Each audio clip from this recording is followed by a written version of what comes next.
Happy Saturday, everyone, and welcome to another episode of the podcast Surprise. I'm super excited to be here with Michal. Is that how we're going? And Stella Aziz, and I'm Kyle. For today, we are going to be giving you another episode. We're going to be breaking down episodes 5 and 6, Turn Your Back, and Dear Friend.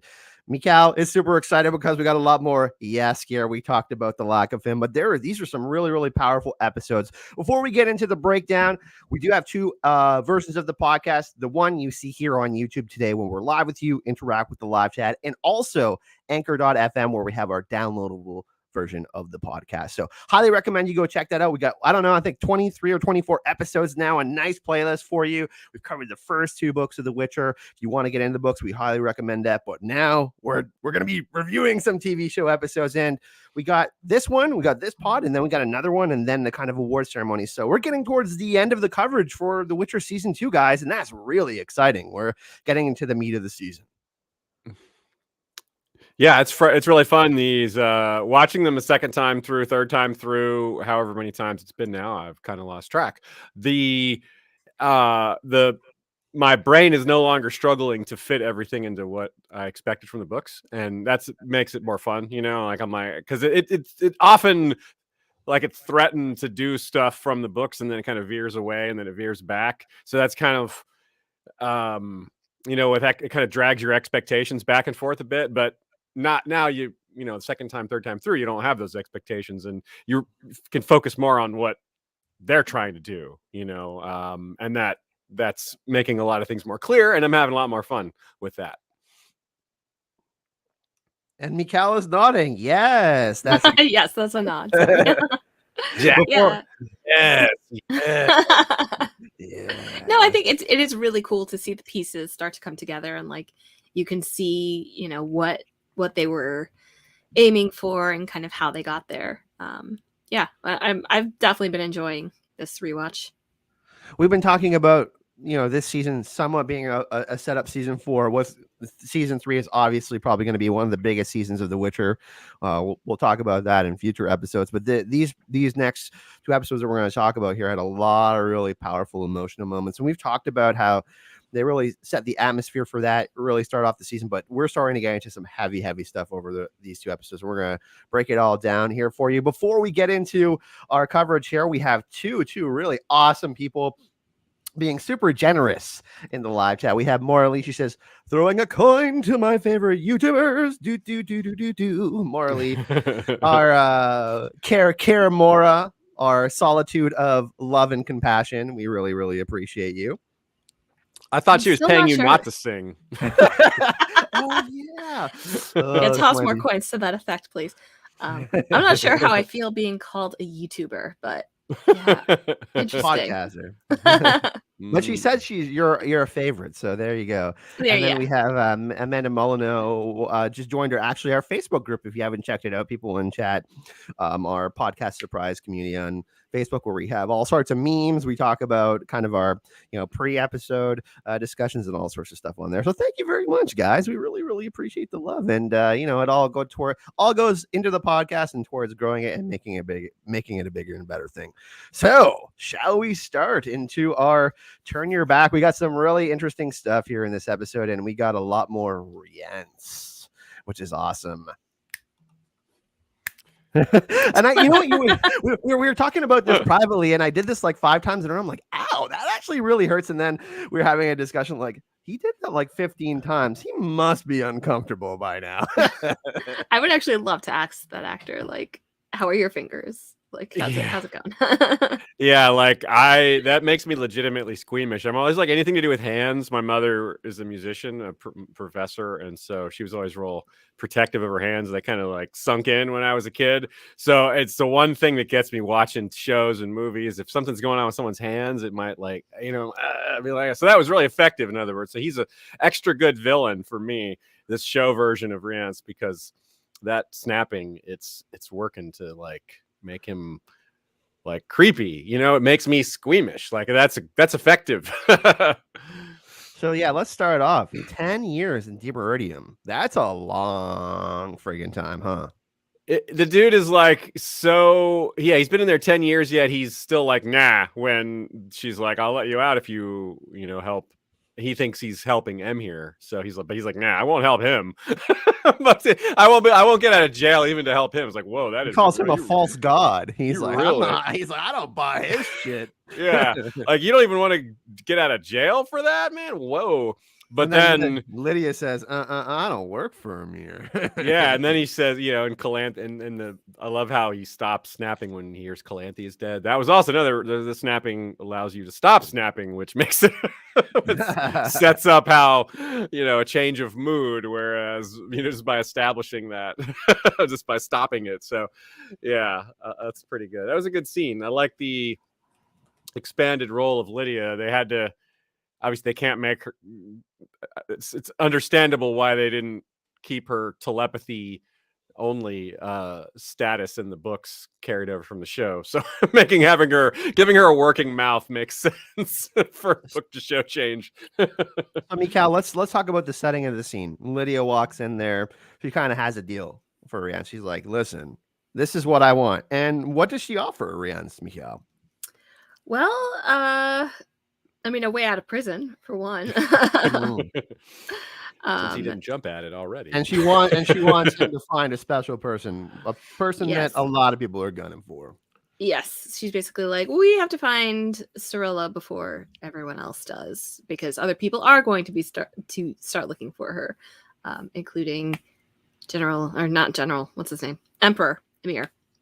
But yeah, they're not on that team. They're on another team. It's good. There's going to be a lot of teams, many people to keep track of in the hunt for the princess. I like how Lydia put it, you know, not just that she's not working for M here, but that line, sort of what you just said, how once the word gets out, lots of people will be after her. And it's kind of maybe already too late. That's maybe already true. Although on this is a bit of a flashback. So it's kind of unclear how long Rience has been out. It's kind of unclear when that scene happened. But which, by the way, is an interesting little pattern. That's something that a lot of these episodes start with a brief flash, something that happened a little bit before the end of the last episode, or maybe a little bit longer than that. But something like, you know, it's just that general pattern of the beginning of the episode starting with something that's in the past. And by beginning, I mean after the cold open. Right. Not the beginning, although I guess that I haven't paid that close attention to it. So anyway, some of that's going on. Because they mix this up into different parts, and then we do get the perspective, I think, what is it, later on, that we see that kind of how unraveling of Rience, you know, tracking Jaskier, and then it's kind of cool how they deconstructed it into different parts to be like, oh, to not give us away too much at once, right? They kind of let us be detectives, like, oh, okay, like he was real, like this was in the past, and I find this is an effective way to do things. Like when they do something, it's like, oh, okay, like they've been planning this for a little bit. This isn't just, you know, happening right now. So I find that cool. I also think it might be slightly on like Lauren's. I mean, the books do this too. Like they'll kind of hop around in terms of like exactly, like not everything that happens and a lot of things happen are exactly in chronological order. But I feel like this was her going like, I can still do out of chronological order stuff, guys. Like just because you didn't like it in the first season doesn't mean I can't keep going. You know, it's just used much more like within the timeline here. Mm-hmm. I appreciate the synergy, or not synergy, synchronicity or parallel, or just, it just works. I don't even know if it was intentional, of burn, butcher, burn, with Rience sitting there being like, that's exactly what I'm going to do. You know, like, I'm ready to do that. Just tell me where he is. and it's funny, we don't know Rience is there when Jaskier is first doing that, so it's effective. Like we just think Jaskier is having his Taylor Swift moment talking about Geralt in his new ballad, and but then we learn it's much more than that, because it applies to all of this fire magic that's going on. So yeah. and that's just cool. It creates bigger layers, and yeah. I also just thought this introduction was very effective. Like, obviously, I know who Rience is, and I know he's very scary. But like, I thought the way they introduced two completely new characters without like really skipping a beat was very effective. Like, I was genuinely like, you know, even if I didn't know who these people were, I feel like I would be like, it's not great that they're on the board now. Yeah. This was a little more subtle than when we got Dijkstra. Oh, yeah. Just slightly.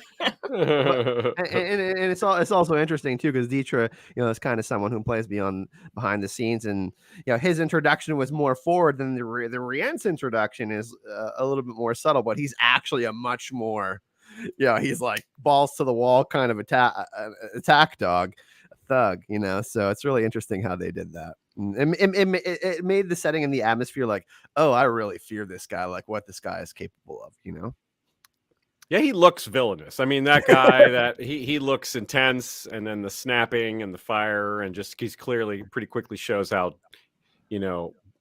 ruthless he is and cruel. So yeah, it makes you like, what was this guy locked up for in the first place? And in the next episode, I think it is that Yennefer, and I think Triss and Yennefer both make it clear in their own way that the fact that he uses fire magic is proof that he's not part of Aretuza. He's not part of the school, not part of the Brotherhood. And that's not stated outright in the books. It's just left to be kind of made clear. You're like, well, this guy's, in one sense, it's not very subtle. He's throwing flame around, but it's never outright stated that that's the reason that you can be 100% sure he's not in the Brotherhood, because he's not following the rules. But it's, it's still straightforward enough. So I like everyone in the Brotherhood follows the rules. Yeah, something about right. Yeah, exactly. It's like, oh, it must not be mages then, right? Side eye emoji. Someone doing something they shouldn't do can't be a mage. But I kind of would say that book Rience is maybe is a little more comical, and he's a little less intimidating, even though he's just as cruel and evil. A little bit more of a cartoon villain as opposed to like a real true villain. Yeah, I think Sapkowski clearly was doing that on purpose, but that he intentionally sacrificed scariness for that other stuff. But here they clearly went with making him scarier, and I guess it worked. Yeah, I think it worked. I feel like we might get the type of thing where we're like escalating bosses, because like I we do that in the books also, but like some of the people who Ciri comes up against and Geralt comes up against are really, really scary. really, really scary. And so I think they might be like kind of setting this guy up to be super scary, and then they're like, oh no. And then we got Leo Bonhart. And yeah, exactly. Like, oh, yeah. I think too, what's interesting is I talked a little bit about, the possibility of a Wild Hunt actually kind of being an endgame boss. We can talk about this more in another episode, but I actually think that links to what you're saying, Michal, and that we actually will get some crazy conjunction of the sphere stuff, which we're going to talk about more in this podcast. What were your kind of thoughts on Yennefer in this episode, Michal? Because, obviously she finds Jaskier and she has that smirk and she is like, they've had some good times and some bad times. So you can kind of feel that energy from Yennefer. But then also she's really, without Yennefer, Jaskier was in big trouble. Like he could have died there. Yeah, no, I love her in this episode. I think she does such a great, first of all, I love seeing her pretend to be drunk and like just stumbling in there, and like they both play off of each other so well. Like this is a scene from the books. I don't remember. I don't think she actually does that in the books. I think she more comes in and rescues Jaskier just straight up. But like it's such a fun dynamic because you really get the sense that Jaskier is like scared for her, which is really sweet because it's like, of all the people in this room, I wouldn't be worried about Yennefer. And it's funny, Michal, because in the conversation with Rience, Jaskier says, like, I haven't seen Geralt for years. So he's kind of relieved that Yennefer is there, but also at the same time, he's like, oh shit, I haven't seen her for a long time. She's about to get burned by this like psychotic fire maid. So yeah, she doesn't have her magic, and he knows that, which he forgets in like 5 seconds. But like, it's a very sweet like thing, even though Yennefer has the situation well in hand. That's why I thought the smirk was so lovely. Like you can tell that she genuinely loves and cares about Jaskier, even if she has like some like salt to it. Yeah, I like how they continue to find ways to add some of the maintain some of the little details of the plot, even as they're making large changes to it, right? Like the fact that Yennefer is still the one that burns Rience's face, even though she doesn't have her powers like she did in the book when she does it. Right? She's still the one that does that to him. But here it's just with cleverness, like, oh, I can blow that. It's like, you want to put fire up? Okay, the blowing alcohol thing. We've seen that in movies before, but it's always satisfying because it's, that bad guy, he deserved it. I will say it defies logic a little bit for me that like the firefucker is like burned in the face. Like I'm just a little bit like, I feel like he should have immunity to that or something. But whatever. It's still a fun moment. But it wasn't his fire; it was the alcohol. True. but I also like him talking about the instability of fire magic and having it backfire on him as well. Like, he didn't think that this was a possibility. Like someone, him just lighting a fire, intimidating someone, that being part of his kind of motto, and then it blowing back in his face, literally. So I thought that was kind of ironic and funny. Yeah, you're right. It was kind of ironic because he was just saying how, like, unless you're really talented, like fire eats you up unless you're really talented like me. And then 2 seconds later, his face is on fire. Well, like you can't control everything. I feel like, people like Rience, like that part of their ethos is that like, I have mastered this thing. And it's like, I feel like you kind of have to have the Yennefer point of view where it's like, maybe you can use it, but you can't control it permanently. Yeah, totally. Yeah. It's funny. I almost thought that she was going to be like, do some like drunken kung fu, like drunken master move. At one point, I used to watch all like the old school martial arts movies, and I was like, oh, I kind of had that vibe to it for a second. I can be with my eyes closed. Ultimately, it was the alcohol itself that was the weapon. We then get a chase, of course, and then Kaer does his own thing, and he's hiding, and then we have Yennefer. She gets ratted out. Yeah, she has no choice but to beckon Deathless Mother after all because of the unscrupulous street person there. And the Deathless Mother appears as someone that's going to be really important to Yennefer. Ciri. And Yennefer doesn't know who that is yet. So that's that which turns out super interesting later, right? Because as we'll point out in the coverage of the next episode, she says we'll kind of connect the dots here. Yennefer, Ciri says, "I dreamt of you before I knew who you were," and here Yennefer is seeing Ciri through someone else. It's a projected dream. It's not exactly a dream, but it's close enough. And before she knows who she is, so it's kind of going to be mirrored that way when they meet. And remember, Yennefer's going to say, "Maybe it was destiny that our paths crossed," and she's sitting here going, "I'm going to have to kidnap you."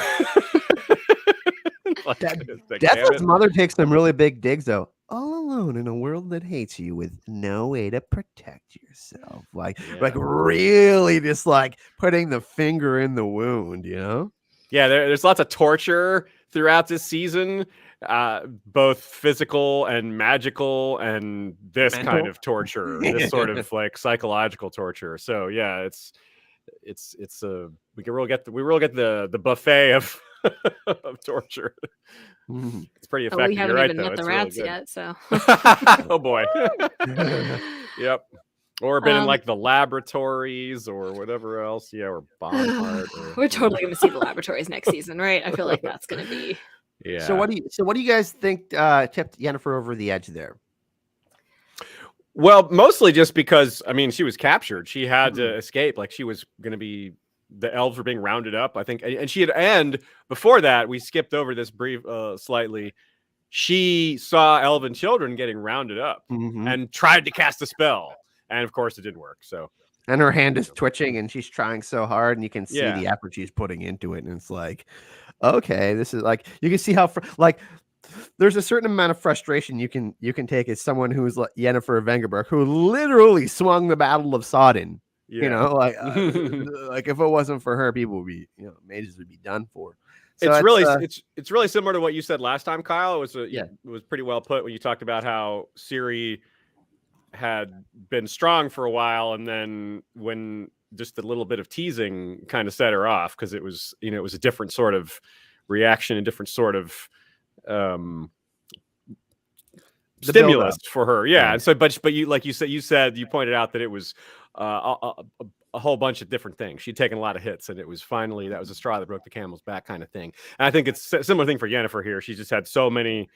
She's trying to resist the temptation, but there's just so many things. She's like, well, I could have saved these kids. I could have done this. I could have done this. I could have done this. And now I'm like literally captured. So I really just have to. And we can't forget that Yennefer was bullied, right, because of her appearance. But this is worse than bullying. This is, this is, she has an idea of what might be happening to those elven children, Yeah. Oh, and she was also almost like assaulted on the street there by dudes who were clearly gonna do awful things there. So another reason for her to be like, well, she got out of that, but if she had her power, it would have been no problem to get out of that instead of like a touch and go situation.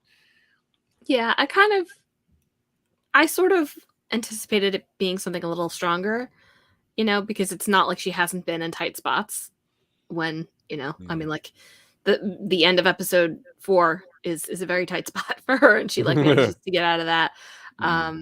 So yeah, I kind of read it a little bit like a connection to what the Deathless Mother was saying, that like the other, the people who made a deal with me have command and hope and, everything that they wanted. And like, I feel like Yennefer's sitting there, and like, obviously what she ends up asking the Deathless Mother for, demanding, is not command or hope, but I guess she kind of has neither of those in that moment. Very, very tangibly. Well, she saw the loss of hope in that elven child, and I think that was a big turning point, right? Like she's like, okay, it was, but it's not, but it's disconnected from, she goes and rescues Jaskier like before, I mean after that, and I mean I agree with you that it impacts her, and there's a lot of psychological weight, building up, but I guess I don't know, some like rude guards and a couple of chains. I was surprised that was what led her to it.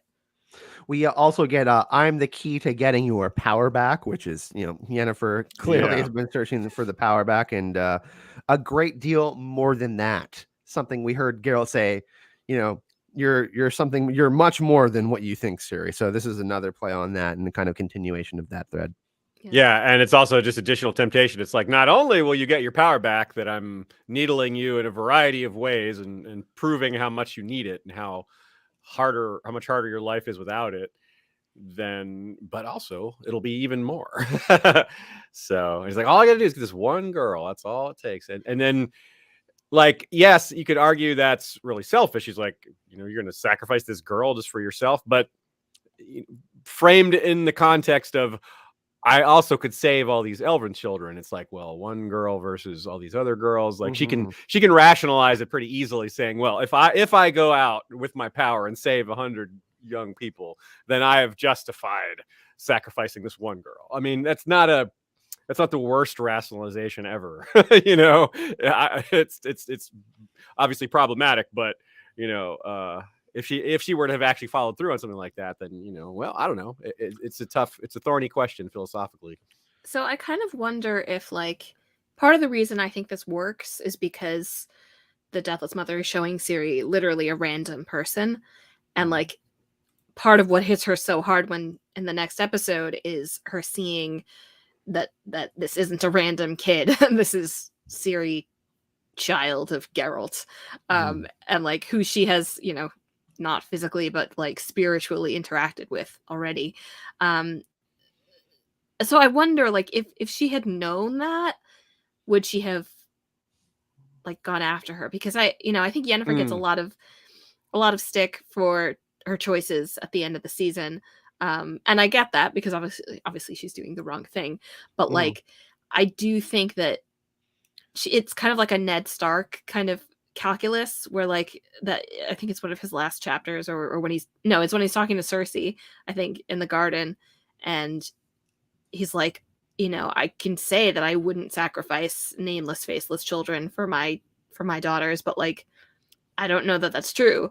It's a lot easier to write off people that you don't know and don't really have any meaning to you than But now she's in that situation and she's actually experiencing it, right? She's like, oh, okay. She's actually being presented with this problem, being like, how the fuck do I find a solution to this? Like we can't say that we wouldn't react that way given the situation. Like, obviously, I would say, I would probably want to save most people, you know, because everything I try to do is rooted in compassion and empathy. But you know, the continent is a fucking dangerous place. Let's just be honest about it.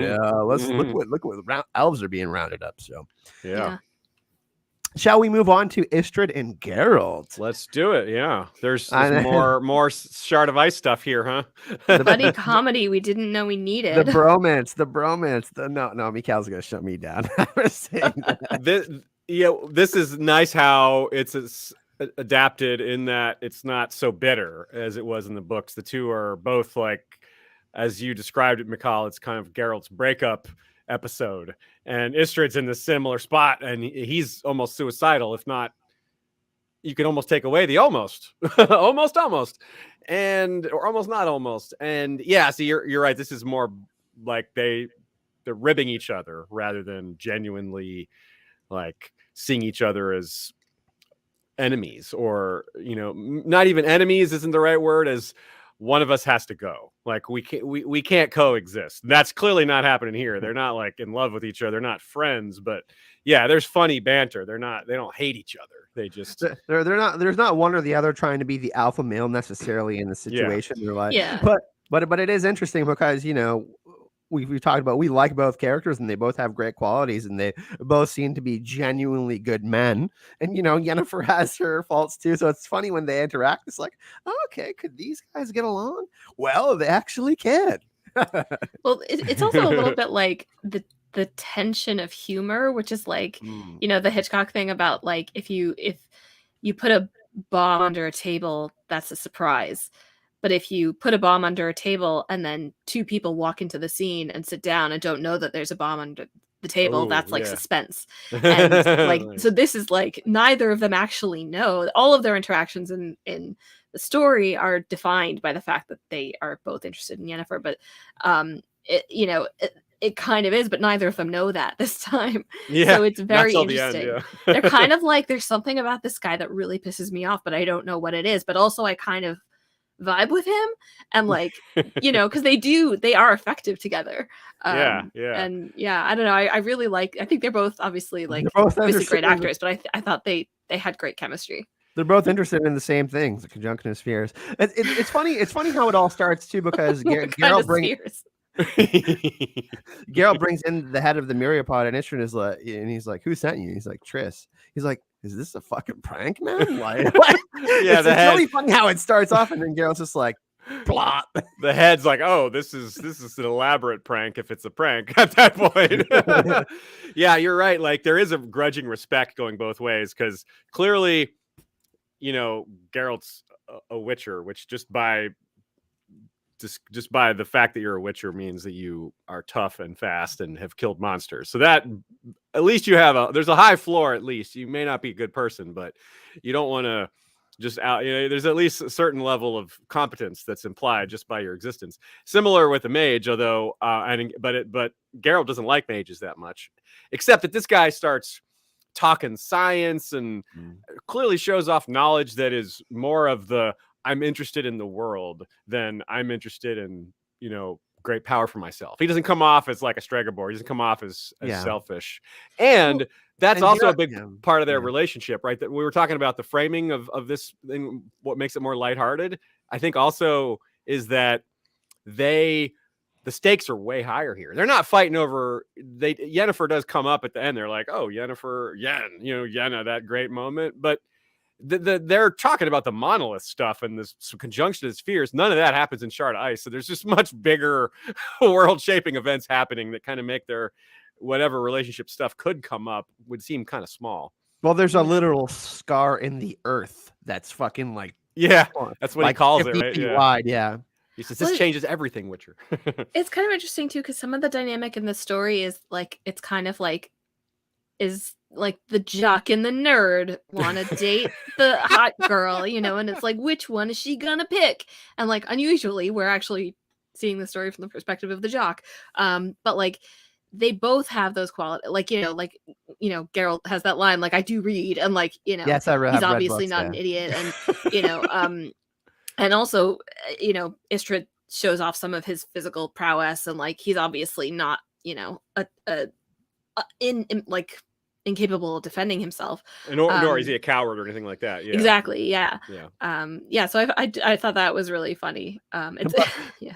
Well, when he knocks the other guy off the horse, he's like, yo, I can actually do this. Like, you're not the only one who's gonna be fighting people around here. I found that kind of funny. It is kind of funny because it does seem like in the beginning, Istredd is kind of like I am smarter than you. I am a mage. I'm in a library type deal. But then once they discover this thing, they're both kind of at the same level and they're trying to understand each other and actually trying to talk to each other clearly, as opposed to having some sort of like power dynamic. Yeah, I mean, because they're interested in the monoliths and the monsters that result from it for different reasons, but they are both interested in those things.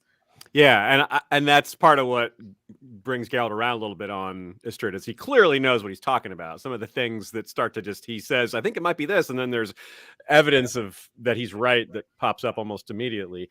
And the observation of the monolith and Nazaire emitting energy the same day Cintra fell was a real gotcha moment for them both. Like, oh my God, your theory is definitely coming, showing more evidence here, and very strong evidence, and that just makes everything else seem small by comparison to any other problems they might have. Yeah. Later and also, on, I mean, just to say, like, the stuff that what Istredd is doing when Geralt walks in on him, portals in on him, is like he's like, get out of here, I'm trying to find like places to put like thousands of displaced elves. He's not like it's not like this isn't an academic thing. I mean, not that that's necessarily bad, but he's not in his head. He's like actually trying to solve a real problem. So I think, I mean, I honestly I can't say enough good things about the show version of Istredd. I think he's just such an interesting character, and this will follow up in later episodes. But I really dig what they're doing with him. There's a great bit of humor with him too, with like a lot of the style humor they're developing, the like tongue-in-cheek referring to something that's right in front of them, where he's like, what does this all mean? And he knocks over the statue and catches, he's like, sorry, King Rogner. And he's trying to figure out Ciri's lineage, and that's Ciri's grandfather, or grandfather. Yeah. And of course he's with Ciri's guardian this whole time. Like, he's trying to find out who this person is, and he's just with Geralt, who's the person that is like primarily in charge of protecting her. So yeah, not only is Yennefer between them, but Ciri as well. And it's great. Yeah, it's I put this down as a note for episode 6, but I kind of like the idea of like Royce Peterson is such a great actor, and we talked about how the adaptation from the show and the books, we're going to see maybe characters like Lambert and Vesemir and other characters get more screen time. We're not just going to have some of these characters go away for like 3 seasons. It doesn't I feel like some of them will have smaller roles, of course, but they'll still have kind of like threads that they can go on to. But like for Istredd, I feel like he's going to be kind of like our Samuel Tarly. And, I don't want to use a ton of Game of Thrones references, but we'll talk about Codringer and Fen in our next review in episode 6. And I just love where they're taking it. You know what I mean? I think that there will be some deviations from the books, but it was good. Like, because Geralt is the one who originally does that. And for him to kind of just have a bigger role, like you just kind of see how they're mapping it out. And this is awesome to see. I totally agree. So it sounds like all three of us are big into the Istredd role, the change, the expansion of his character into a lore guy, which is great. I mean, of course, obviously, I love the lore. That's well established. You guys do too. But so I'm easy when it comes to that, and that's effective. And he's cool besides that too. So yeah. Let's go over a couple of the points. He says it defies every scientific precedent. This changes everything, Witcher, and he's talking about. Says the monolith are scars from the conjunction, the points of impact, but then that changes once everything happens. So yeah, like that was the old theory, and now there's his new theory, which seems to be right. Yeah, that's really cool. Yeah. Well, I'm curious what else they'll do with that. Well, and also that idea of the monoliths as gateways, I think, is like hugely important, because I think that's how they're going to use Ciri's power. Just like we'll talk about Ciri in just a minute there with her kind of fever dream with Triss, and where she sees the wild hunt. That's pretty interesting. I love that so much happens in that, and like Kyle's like she sees the wild hunt, and I'm like she sees her mother. Oh yeah, no, I'm saying we're going to talk about it, but it's crazy how much like that is like Because me and Michal watched the season first before Aziz, and then Aziz watched it, and we all started talking about it. Me and Michal were like, "Oh my god, that was insane! That was just so insane." We were talking about when we first watched it, and I watched it first, but then Michal reported back to me, and I was like, "Yes, yeah." We maybe are ready to move on to Kaer Yeah. Morhen, I suppose, or unless y'all had other stuff to say about Istredd and Geralt. No, let's stop fangirling boying over Istredd. But his eyes are so blue. He's a great character. So we see Ciri's training hard again. Yeah. And we have Triss having a pivotal role this season with her and Ciri's relationship. Yeah, it's kind of like Geralt was being the protective dad, and now Triss is kind of mothering her a bit, like, don't overdo it, you know. And Vesemir, bless him. Yeah. He's like, the blood that falls from her womb. Yeah. I want to collect her blood. Vesemir Dracula. No? Count Vesemir. I like how it's, I don't know how else they could do it, but, and I'm not making fun of it, but I like how when they make the serum, she's like, did it work? And he just looks at it and he's like, it worked. I noticed that. I was like, wait, how do you can tell by the color? Yeah, this hugely dangerous compound, I'm sure. Yeah, it's just a sight check. Even though there was comical moments, I felt like this was so heavy because you can see how much Vesemir's past still weighed on him, like him trying to continue the legacy of the Witchers, and then also Ciri searching within herself for whatever she believes her destiny is. There's so many heavy moments, and Triss being like, I don't know if Geralt is gonna like this, and you feel all of these heavy emotions just kind of going through here, and it's like, whoa. You really get the perspective of how things are. It's like, damn, this is heavy. Yeah, it's got that same overarching destiny aspect to it, where Vesemir thinks that, destiny's given us a gift, and he thinks that's what this is. And later he realizes it was fool's gold, if not worse, being led astray. But in the moment, he gets carried away and thinks it's the chance to reestablish what was lost. And he's also just impressed by Ciri. There's that line, you're impressing us all out there, because it's true. They really are impressed by her, and which is something we talked about, how it transitioned pretty quickly from cruel hazing to the genuine, like, we like you hazing. So that's really nice. And they respect her because she's putting the effort in, right? Yeah, and she's tough, and she's breaking a lot of the prejudices they had, or the predispositions they had about her, the things that they expected from her. She's done the opposit. And Vesemir says, hey, like, I thought you were a spoiled little princess, and you still are, but backhanded compliment. And those, like you said about Vesemir too, those flashbacks, those little like 2-second moments of him seeing children and his own memories of the Trial of the Grasses, that was really effective. Just kind of came out of nowhere. But I mean, they're also dirty, and the crying, and just that was intense. What do you think about Vesemir's idealism, Michal? Because it's like us being book readers and knowing kind of what's going to be going on in the future. You can, and this scene was like, he's kind of going to be set up for disappointment because Geralt's not going to approve of it, right? But it's like you just feel so sad for him. It's like, you feel like Vesemir, he's older. Vesemir is older, right? He's not a young guy, but you can feel how much he lost. It just feels so sad. It really just made me feel sad. Yeah, I think he's a very, very conflicted character because he has those memories. He's acting in both directions at once, right? Like he desperately wants to be able to make the serum. Once he makes the serum, he's horrified at the idea of Ciri taking it. Yeah.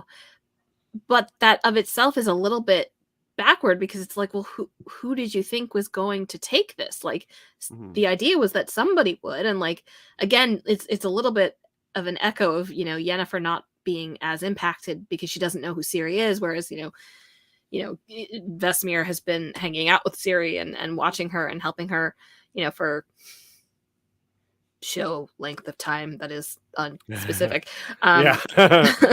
But like you know, I don't think it would have been like, you know, they don't give the boys the serum the second they get to the, you know, the trial of the grasses happens after a while. Like, presumably he would have developed similar emotions for, you know, the boys that he was planning to use the serum on.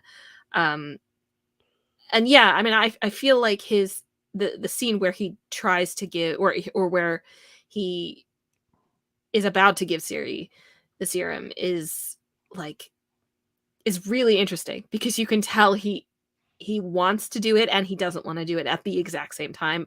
So when it's interrupted, it's like hugely disappointing and also a huge relief. And Well, like, Geralt yeah, doesn't say anything to him. He just looks at him, and you can see Vesemir feel the guilt.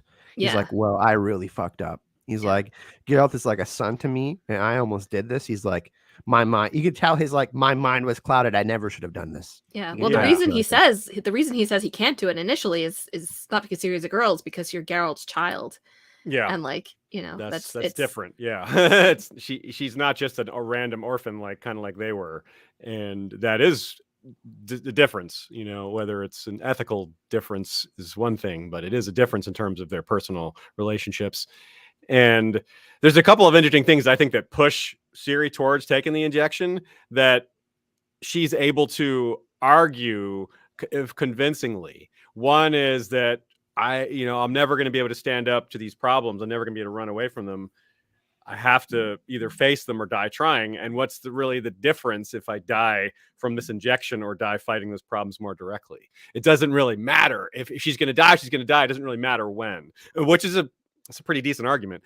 But on the other hand, but she's also just kind of wrong that she needs the injection to fight these problems. That's the flaw in the argument. Because she's And doing it for power, right? Like, yeah, and that's what Geralt's trying to say. You don't do this for power, she's too right? quickly. Yeah, she's too quickly, having despairing over her helplessness. You know, she's getting better. She's training. She's working on it. You know, there's things she's just getting started on this whole training stuff. Like, she hasn't even gone to the Temple of Melitele yet. So there's just all these things she can learn. So she's just trying to skip the training montage, basically, to put it in a meta way. But you know, she needs to take this one step at a time and learn, rather than skipping ahead to Witcher powers that might result in her death instead.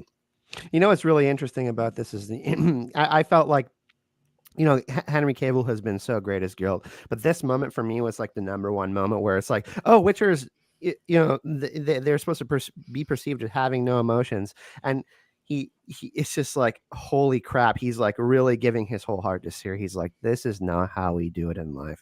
We don't make sacrifices like this. Not you. You're important. Your life is important, and he's telling her that, and she's like, he can tell that she's obviously going through so much, but this is the moment where Geralt really decided to be like, listen, I love you. Like, I'm not going to let you destroy your life just because we need help. Like, that's just not a solution, you know? yeah. And I that was such a powerful moment for me. Like, just like that, you know, Geralt kind of scolding Vesemir a little bit with his saying nothing. But he had enough respect also at the same time for him not to say anything to Vesemir, because he could kind of already see Vesemir was kind of feeling like shit too. So it was like this really powerful moment for Geralt, because he really took control there, and he's like, listen, this is not going to happen. You're right, Kyle. That's a really central point Geralt speaking to theme-wise. He says we can't kill our feelings. Our best chance is to kill the hatred we hang on to and move on, which is very much strikes at the heart of the concept that Witchers don't have emotions. Like, no, we do have them, and we can't get rid of those feelings. We just, don't argue with people who say we don't have feelings, because it's tiresome and they won't believe us. And which ties in with Vesemir, what tells Ciri earlier, we often hate the things that are part of us, right? He's like trying, so it kind of ties in with that, and those two parts, like, they're in separate parts of the episode, but I'm like, those really tied well together.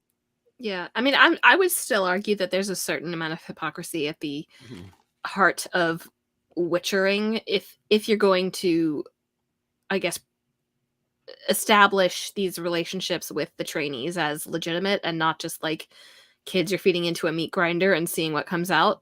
Like, I think that, like, Ciri isn't special in a moral sense. Like, she's a child as much as any other child, and as valuable or, not as anyone else.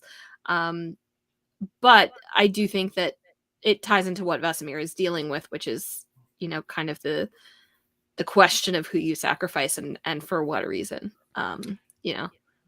I didn't seize on the opportunity to make a pun earlier, so I'm going to do it now. You used the term escalated. Oh, God. Yeah, this whole thing really escalated. Yeah. The situation with that Leshy and that mutation. Yeah.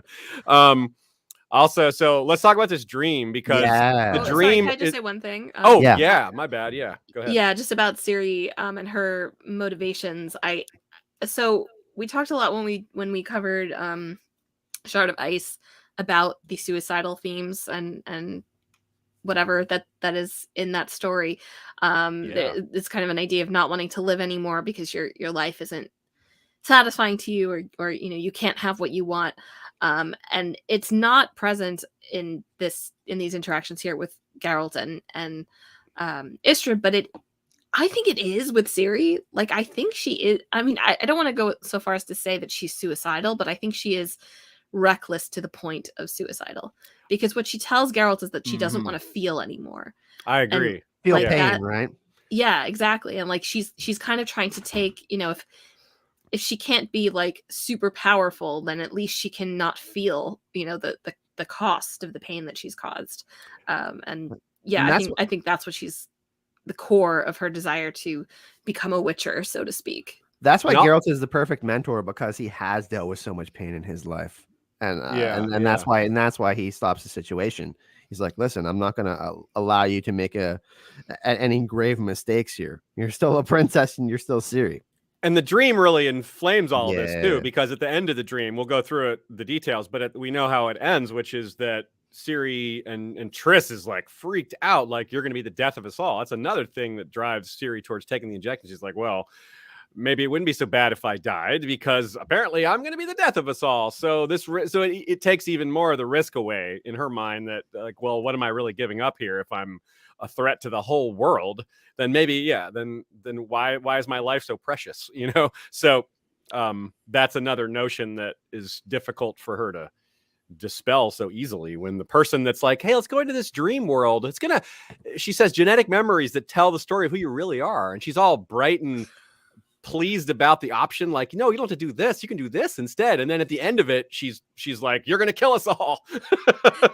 Triss has a much more functional family, I think, and her genetic memories are just not as problematic as Ciri. Yeah, she never saw this. She's like, okay, so my range of possibilities never included something like this. Like, I've done this before, but apparently this is the exception of exceptions here. Yeah. What's it called? I keep forgetting the name, because I thought it was such a cool I forgot to write it down too. Something with a D, I think. Usually do that. Yeah. So at first it's recent memories, just stuff that we've seen very recently, and then there's Dara, and she's at court, and it's scenes from season 1, and then she sees the Witchers. It's kind of moving into more current time, moving into season 2 stuff. She sees Cahir for a second, and it freaks her out, and it's kind of interesting because he's not wearing his armor. I mean, I think she's seen his face a little bit, but not with his helmet off, only like a little bit of his face. So it's yet another example of seeing someone who she hadn't really seen before, but getting like a fuller picture of them. She has memories of the knucklebone thing, which is an important scene from season 1 when Geralt is watching her, and she looks up and he's already stepped back behind the archway. And then that's like really early, like episode 1. And then it gets resolved in episode 8, where you see what all that happens. And then the really important part is Pavetta, and Pavetta speaks to them, like she sees them, which is I was really effective for me as like a device, because Triss being freaked out was really transmitted how freaky that was. And it was already creepy that she was speaking to them, and then when Triss says this isn't supposed to happen, it just doubles the freakiness of it. So what did you guys think of that? Well, it was already like the when Triss is like, oh, it's totally harmless, it's fine. I was like, okay. But then, she's like, this is like vaguely weird. And I'm like, that is your cue to cut and run. This is not like, as it keeps going, it's like, do you think this is going to get better? Because it's not. And it does not. I mean, it gets better for us because we learn some great stuff and see some really important stuff, especially with Dooney and Pavetta.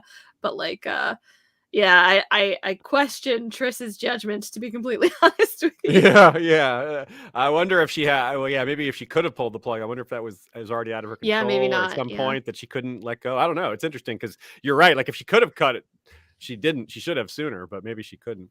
By the way, there were more rats in this scene, which is even more telling because now they're in a dream world where there really shouldn't be. Rats running around Kaer Morhen is one thing repeatedly, always with Ciri around. But inside a dream world, that's even more foreshadowy. So they're just, I think it happens. I swear it happens like 5 times that there's rats with Ciri. Oh, it's a definite season. motif, and it raises my anxiety several degrees. Yeah, it's pretty effective. It's another thing. It's pretty effective. Yeah, like they're pretty good with mood in this show. Yeah.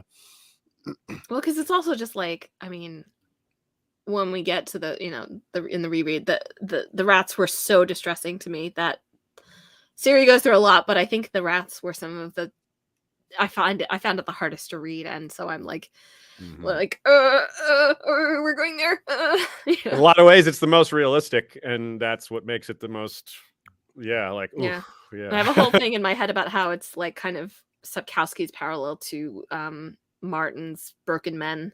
But with they are broken children. men. You're totally right. They're just very flashy broken men, more skilled and and way too young.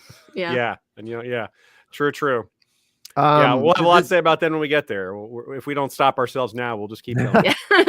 But this dream is a bigger setup for obviously what happens in the finale of the season. But this is tragic. Like you can feel the tragedy behind it. Like like Ciri never really knowing her parents, and then obviously her ancestors. Like we see the kind of lineage of Ciri, and then even beyond that, like this just the idea of what's happening to the elves and what has happened to the elves. This is really sad. Yeah, it's a huge. There's so many important things happening in this dream. It's there's this exchange of they'd kill her if they knew, and Pavetta's like, maybe it's not true, and he says, doesn't matter if it's not true, it matters what people believe. That line is huge given what he does later with the elves and the baby. It just manipulating belief and the whole prophecy in the first place of himself being the white flame and all that stuff. Like, it doesn't matter if it's true, it matters what people believe. Just consider that, y'all. This is a guy who's very cynical about belief versus reality. Yeah. And that, I mean, like what he does at the end of the season, like the last revelation is like it doesn't, he's not the one who takes the blame for it, and we see what happens. Yeah. They also set up this is the night they died. They set up like we've talked about the possibility, without spoiling too much, kind of seeing what happened to Pavetta and Dooney. I think we're probably going to see that in season 3 if we're already getting this kind of dream stuff in season 2. And probably I think I think they're going to kind of continue with this kind of I think that this will probably go on in every season until the end of The Witcher for Ciri, and I actually really like it. This kind of like Ciri exploring her past and her future and all of that, since she is so powerful. We got to remember that, but her connection with the otherworldliness of the Witcherverse is really, really cool, I think, and I think will continue to be represented. Yeah, and I think showing Ciri coming into actual contact with the people in her past is I mean, I could be wrong, who knows, but like Ciri's very right in the idea that like she can't control any of this. She can't control her bloodline. She can't control like the horrible things that people did before her, like, or the horrible things that she's supposed to do because of all this.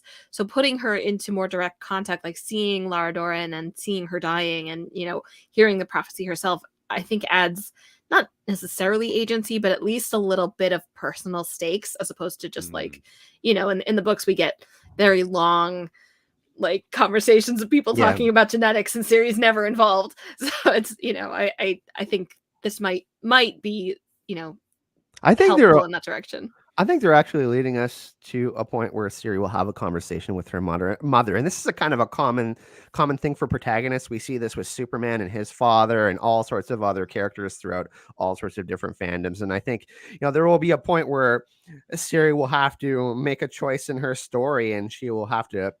She'll obviously have, the wisdom of the people around her, but going into kind of this essence of how much her mom really loved her will be important to Ciri, and for her to really find that out at some point and have, not a real conversation, but for us, the viewers, to understand that, I think, and for Ciri to understand that will be important. I think we might get that at some point, which would be fucking awesome. Yeah. Well, it stood out to me that like they don't highlight this at all, but the fact that Dooney and Pavetta are talking about taking a ship, and they highlight what they do make clear is that they're taking a ship because of Ciri. Mm-hmm.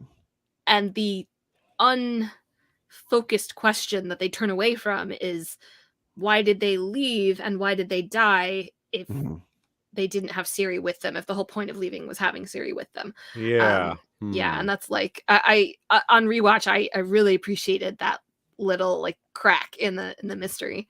Yeah, it's neat. Yeah, they may have maybe changed it slightly to deepen the mystery for book readers, or just because of the domino effect of other plot changes. But it's clearly still basically going to the same place. It seems like it's very familiar. But yeah, I'm I was somewhat worried about this as a book reader, and I feel more confident about how they're going to be adapting it for the show. And I do feel like we're going to get a nice visual representation of it as that's a good thing for an adaptation. We'll get to see this visually, and I think that'll be really powerful to kind of see that in some sort of flashback or something. I thought, just credit to, I forget her name, the actress playing Pavetta. She just really made it look like she was looking at her daughter. Like that was the gaze of a mother to her child when she's looking. It's not, because the smile was very like matronly and loving, and not like curious. It wasn't like, who are you? It was like, I see you. I love, the smile is very specific. And that's part of it. That just was really freaking them out too, because it's just not supposed to be possible. But Ciri's confused because that's her mom, but she didn't know her mom at this age. You're not supposed to interact with your dead mother. That's weird. So yeah, it's got to be just a rush of a bunch of emotions. And then Pavetta watches them go. And then it goes from the bedroom to this just crazy pathway of blue flowers. She's hearing voices that says, "What are you, child?" And then there's this bright light, and Triss is like, I don't know where the hell we are. She's like triple freaked out now. It's just, like you said, it continues to escalate. Well, Triss literally tells her, I think you're going to end the world. So yeah. Right before that, we have Lara Dorren dying with her child, and it's really cool. This is a fantastic scene, I think. And Ciri recognizes the story from episode 1 from being at Nivellans, and the line is, "You could have united our races, but now you will destroy them," which sounds more like pretty directly what happened with Lara and Lod of Cregan. Or Cregan of Lod. I said his name backwards. Were a human and an elf. They were, if their relationship had gone well, it might have stood as a standard for other people to judge by. But instead, it turned into like a huge race war thing, and that's no good. But how about when Triss tries to heal Lara? She grabs her by the neck, and that's just quadruple freaked out now. It's like, how is this person in a dream grabbing me, and what is going on here? And she says, "You cannot help us." And then we get the amazing quote again. Michal, you want to read this one because has your favorite line in here? Oh yes. Should I try and do the accent she does? Sure, yeah, do it. The time of contempt is nigh. The world will die amidst frost and be reborn of the new sun, reborn of elder lord, of the seed that has been sown, seed that will not sprout but will burst into flame. So let me see the yeah. And Ciri screams, which is, she's been gaining so much courage lately. Like the next episode's the Chernobog. That doesn't really scare her that much. She just kind of like, she gets a little anxious, but it's nothing like this, and nothing really causes a reaction like this from her except for Cahir. That's the only thing that's like at this level, it seems like. Oh yeah, that's a good thing to note. Yeah. And by the way, they actually cast Aradin, the leader of the Wild Hunt, for this. So yeah, not trying to say too much spoilery stuff, but that's really exciting. They actually cast a really good actor for him. So I don't know if that's stuff for the future, but I think it's pretty interesting. And one of the reasons it's really neat that the scream happens again is that Geralt and Istredd are in the crevice that she made the last time she screamed like this, and they hear her, and shards start flying and everything. So it's a really cool, like, culminating moment. The dream is just so good, especially when you break it down like this, and you kind of see how all the parts connect, not just within the plot line and within the things that are coming, but within just stuff in the moment with them connecting to the other scenes. So very, very well done. Very, very well done. Some of the things want to go into the lore lesson before we go into Cintra?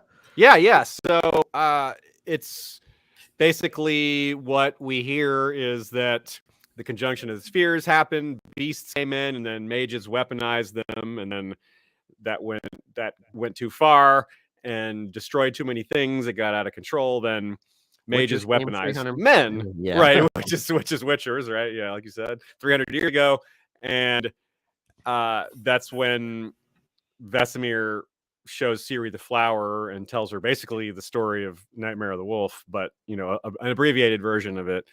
And it's stuff that we've kind of talked about before, but it's important that these other characters are learning it because it's going to affect how they act. And it's also very much part of Ciri learning not just about the destruction of Kaer and all that, but about the elder blood. It's all tied. It's tied together more tightly than the book's version. These two plots certainly, for better or worse. Obviously, that's in the eye of the beholder. But I like them both. I don't necessarily need to decide which one is better. I mean, I like the book overall more, but scene to scene, it's not important for me to rank them. But your mileage may vary. Speaking of more dreams, we have Cahir having a dream of his own, perhaps while Ciri's is happening, and is Ciri affecting people's destinies? Are people starting to be affected by Ciri's power? What do you think? That was kind of what I felt, because his dream is of Ciri, and honestly, what else in the show can you dream about? Because it's pretty much the only context we've seen him in. But I felt like there was some kind of Ciri's unrest, somehow creating Cahir's unrest. Yeah, because he's mad when he he's so mad when when he gets back home, and it seems kind of what are you so mad about, man? He's so aggro. Yeah, they're just trying to process refugees, and you're like, don't you know who I am? No, I don't know who you are. Am I supposed to? Why would I recognize you, man? And he literally just had people from the opposing side of the battle help him out and basically save his life. So. The elves are checking people in here, and the elves weren't there when he was captured. So, of course they don't know who he is. It's bro, I was just hired. I don't know who you are. Give me a break. But Fringilla arrives to cool it off, and that's timely, and that's going to mirror what happens in the next episode too. We have timely interruption of tension that prevents the tension, that arguably stops the tension from getting worse. For now. And for now, you're right. It's more of a delay. And Francesca and Fringilla, we have this really, this getting along well for now thing that it's nice and it's cozy. I think this is the high point right here in this episode. Yeah. Well, yeah. I mean, this is it starts the high point, and then in the next episode, I think it carries on, and then we start to see the seeds of its unraveling. Yeah. But I love the scene. Well, I have to say, when Fringilla and Francesca talk almost all the time, they're passing the Bechdel test. They're talking about politics or each other. They're not talking about men. They're allowed to talk about men. I'm just saying. Don't at me. It's different. It's different when they don't. Yeah, exactly. But it is, I think, a good parallel to, or contrast really, with what Yennefer experiences, which is she got left out of the deal, and she is alone and is imprisoned and out in the cold, and that's what kind of we think inspires her to cave to the Deathless Mother, whereas Francesca and Fringilla have been able to create a real connection and friendship because of their deal with the Deathless Mother, which was part of the point. And because that wasn't part of what they asked. They asked for hope, and they asked for power and for command, and that, but it flowered into so many beautiful things that Fringilla is amazing. One thing I She's wanted so to point, good. One thing I wanted to point out is in that scene, obviously she arrives there just in time to kind of interact with, Cahir, you're back or whatever. But like after that interaction, she does like this little gulp in her throat. Like she's like, okay, I'm happy to see you back. But she's like just that little gulp. That little gulp in the throat is like the smallest thing, but it's so effective. I was like, oh, you can really sense that she was like, uh-oh. And she's especially seeing that he's mad, like that's because as she points out in the next episode of Francesca's like, well, he technically outranks me, so I really, if he's mad at me, then that's bad. I have some deep things to say about their relationship that I wrote down, but like I just felt like it was just it wasn't much, but it was a lot, and I felt like I don't know, I think 5 and 6 are probably my favorite episodes of the season. Maybe 5 is my favorite actually, just because of all the different moments. But I just loved all her interactions and her kind of. I really like the Fringilla making friends, but then you kind of get the sense that Cahir's back, and that's not gonna be a thing anymore. We'll talk more about that. I mean, he explicitly tells her in the next episode, "You're not here to make friends." Basically, yeah. And then he's also the one that puts the damper on the high point of the baby being born. Now that's a different high point, like you said. For the elves, that's their high point of happiness. I was referring to the high point of Jill and Francesca's relationship. Yeah. Anyway, same difference. Anyway, and also kind of low key, Dara arrives in this episode in Cintra. Obviously, he's an agent of Redania, and that's going to also continue next episode, mostly next episode. So we'll just lay that here and get into some funny moments. It's pretty solid. Some good ones. There's some good banter between Geralt and Istredd, as we mentioned before. Some specifics, for example, see, I am helpful, and Geralt says, He's like, yeah, he likes you. yeah, that's a good reaction. Yeah, means okay, begrudging, you're cool. I love when he said, I worry about you mages more and more. Perhaps humans shouldn't live so long. Yeah, I mean, he's referring to himself just as much, isn't he? Calling the kettle black. Yeah. I wonder. I found that ironic, right? Because he's like 90 something. Yeah, Istredd has to know that Witchers also live longer, so he has to kind of get the joke there. I don't think he was fooled by like, hey, you're insulting. Wait, okay, that's both of us. You're saying that we should both be dead. Yeah. How about Yennefer? He's like, Yennefer of Vengerberg? Okay, I don't know if this was supposed to be funny, but I found it hilarious because I was like, no, Geralt of Staten Island. Like, come on. Yeah, it's like, is it a common name? Probably not, but like, yeah, and that probably really helped like cool him off, because obviously this moment gets a little tense, but the topic is broached by Istredd, like talking about how great she is, not from like how hot she is or how much he loves her, but how she saved everyone, like Sodden. He's like, we should all be praising her name. So it kind of keeps Geralt's guard down a little bit going into that moment where they exchange the nicknames, which that is in Shard of Ice, if I remember correctly, the nickname thing, like Yenna versus Yen. Yeah. That's really good.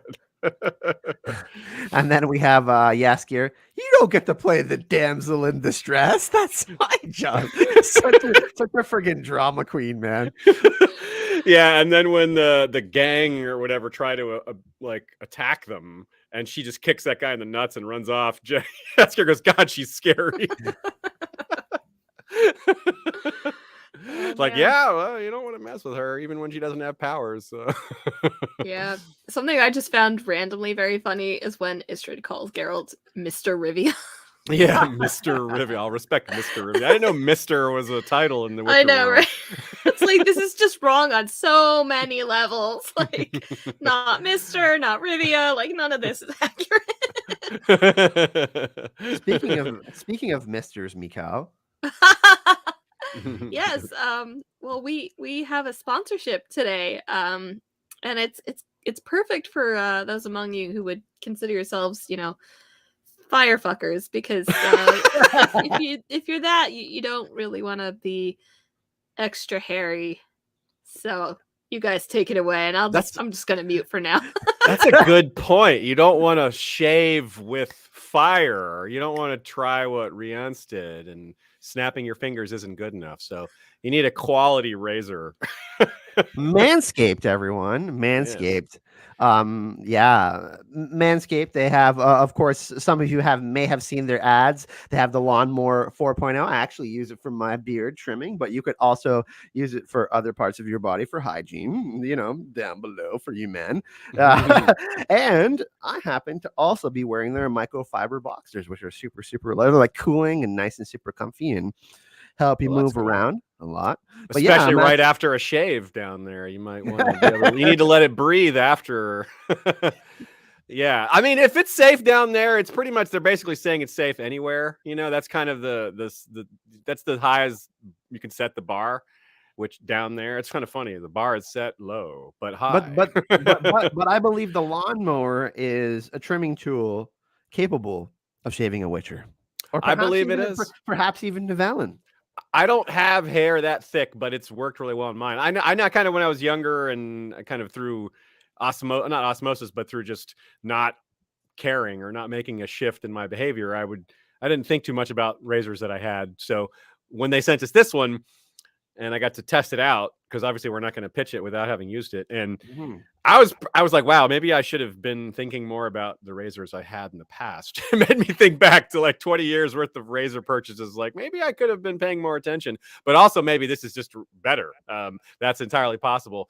Ceramic blade and it has a safety guard on it, so you're not like cutting yourself. And it's got a headlight. That is so cool. Like I've never seen a razor with a headlight before. That's just, I'm down with that. I'm down with the headlight and the smoothness, and I didn't have any like razor burn afterwards, so that was nice. I love how Michal is taking all of this in. But for those of you who are interested in checking out on Instagram, I'm just letting you guys have your moment. But Manscaped was kind enough to do this partnership with us. If you do want to check out Manscaped, we do have a link in the description of the video. Really, really easy to find. I put it down there for you in the chat. And people that are listening to this or are going to be listening to the podcast, get 20% off and free shipping. Use the code SURPRISE. All lowercase SURPRISE. And use that on manscaped.com. Free shipping. Try out some of their products. And like I said, me and Aziz have both used them, and they're actually great. So, 20% off. That's international free shipping too. So not just for US, which is sometimes how all they can offer, but no, this is worldwide. So that's really good. And yes, once again, 20% off, the code SURPRISE, manscaped.com. Razors good enough for a witcher. Speaking of dear friends, other than Manscaped, because before you see your dear friends, make sure you're well shaven. Right. Show them you care. Jumping into the 6th episode of the season, Dear Friend, another heavy episode, guys. Yeah, I think this one was really cool because it kind of expanded the story. There's more locations in this one, yet despite more locations than I think any of the previous episodes, it's arguably just as tight or even tighter in terms of everything connecting really well. So that's a good sign, something I appreciate. Yeah, so, I definitely agree. It feels like things are coming together in both good and bad ways for the characters. So want to talk about kind of like the overall theme of the episode? Yeah, so I really felt like it starts in the previous episode, but I really felt like this episode was, Yennefer at some point says, Geralt asks how she is or whatever, and then she says it's been a difficult few months, but things finally seem to be turning a corner.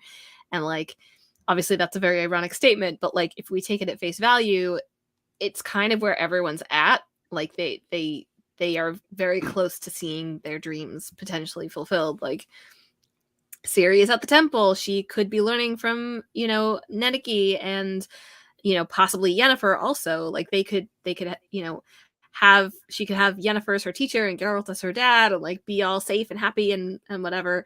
Even Neneki says like, with the right guidance, you may be able to break the cycle of hatred once and for all, which is like, I mean, talk about like capital H hopes. Francesca finally has her hopes fulfilled of becoming a mother, and it's such a moving turning point for everyone, like all the elves on the continent. Fringilla is kind of she's a little bit less, like the tide has started to turn for her a little bit, but like she is still in a place, like she still has Francesca's support, and she's still in a place where she could basically tell Kaer to like fuck off and just leave Nilfgaard and become the god, like almost like the godmother of the elves, which is kind of the position she's in. But obviously that whatever. Even Vesemir, like he has the serum, he doesn't have Ciri, but like he has this thing that was what he was hoping for. But as we go through the episode, we're gonna see almost all of it like either crumble already, or like the seeds of it crumbling to dust just like be directly planted and start sprouting. So we'll go through that as we go through the episode, but like I really felt that very strongly in this one, just like which is good for an episode 6, because it's like we're right about to hit the final act. And everyone it is stronger here on rewatch too, because like you said, it leads to those things, but when you don't necessarily know that it's going to all those places, because some of the things change from the books, and you have, by this point on episode 6, you've seen so many changes that you're not certain that everything's going to be the same. So when it's going to happen, it does line up these dots even more, and you're like, wow, this is really even more connected than I would have been able to tell on first watch. So I very much agree with you there. I think it's enhanced by repeated viewing. So let's jump into Geralt, Ciri, and Roach versus the Stellacite, what's called Chernobog. I see you kind of have an issue with the Chernobog, Michal. It's not what a Chernobog is at all. Like, I'm not an expert in Slavic mythology by any means, but like looks more like a dragon, huh? It's like a creature, and kind of a demon. Chernobog is like a god or a demon. Like he has his own, like the god of bad fortune or something like that. He's like a sapient. I mean, like he can think. He's not like a hungry creature or whatever. And I just felt like they kind of took a name that sounded cool and put it on something that has really nothing to do with the Chernobog. So not for the first time. To be fair, not books and show both do it, but you're right. Like I think it looked cool. It looked like a demon. Like the face was really creepy, but it didn't. It was just a mindless beast.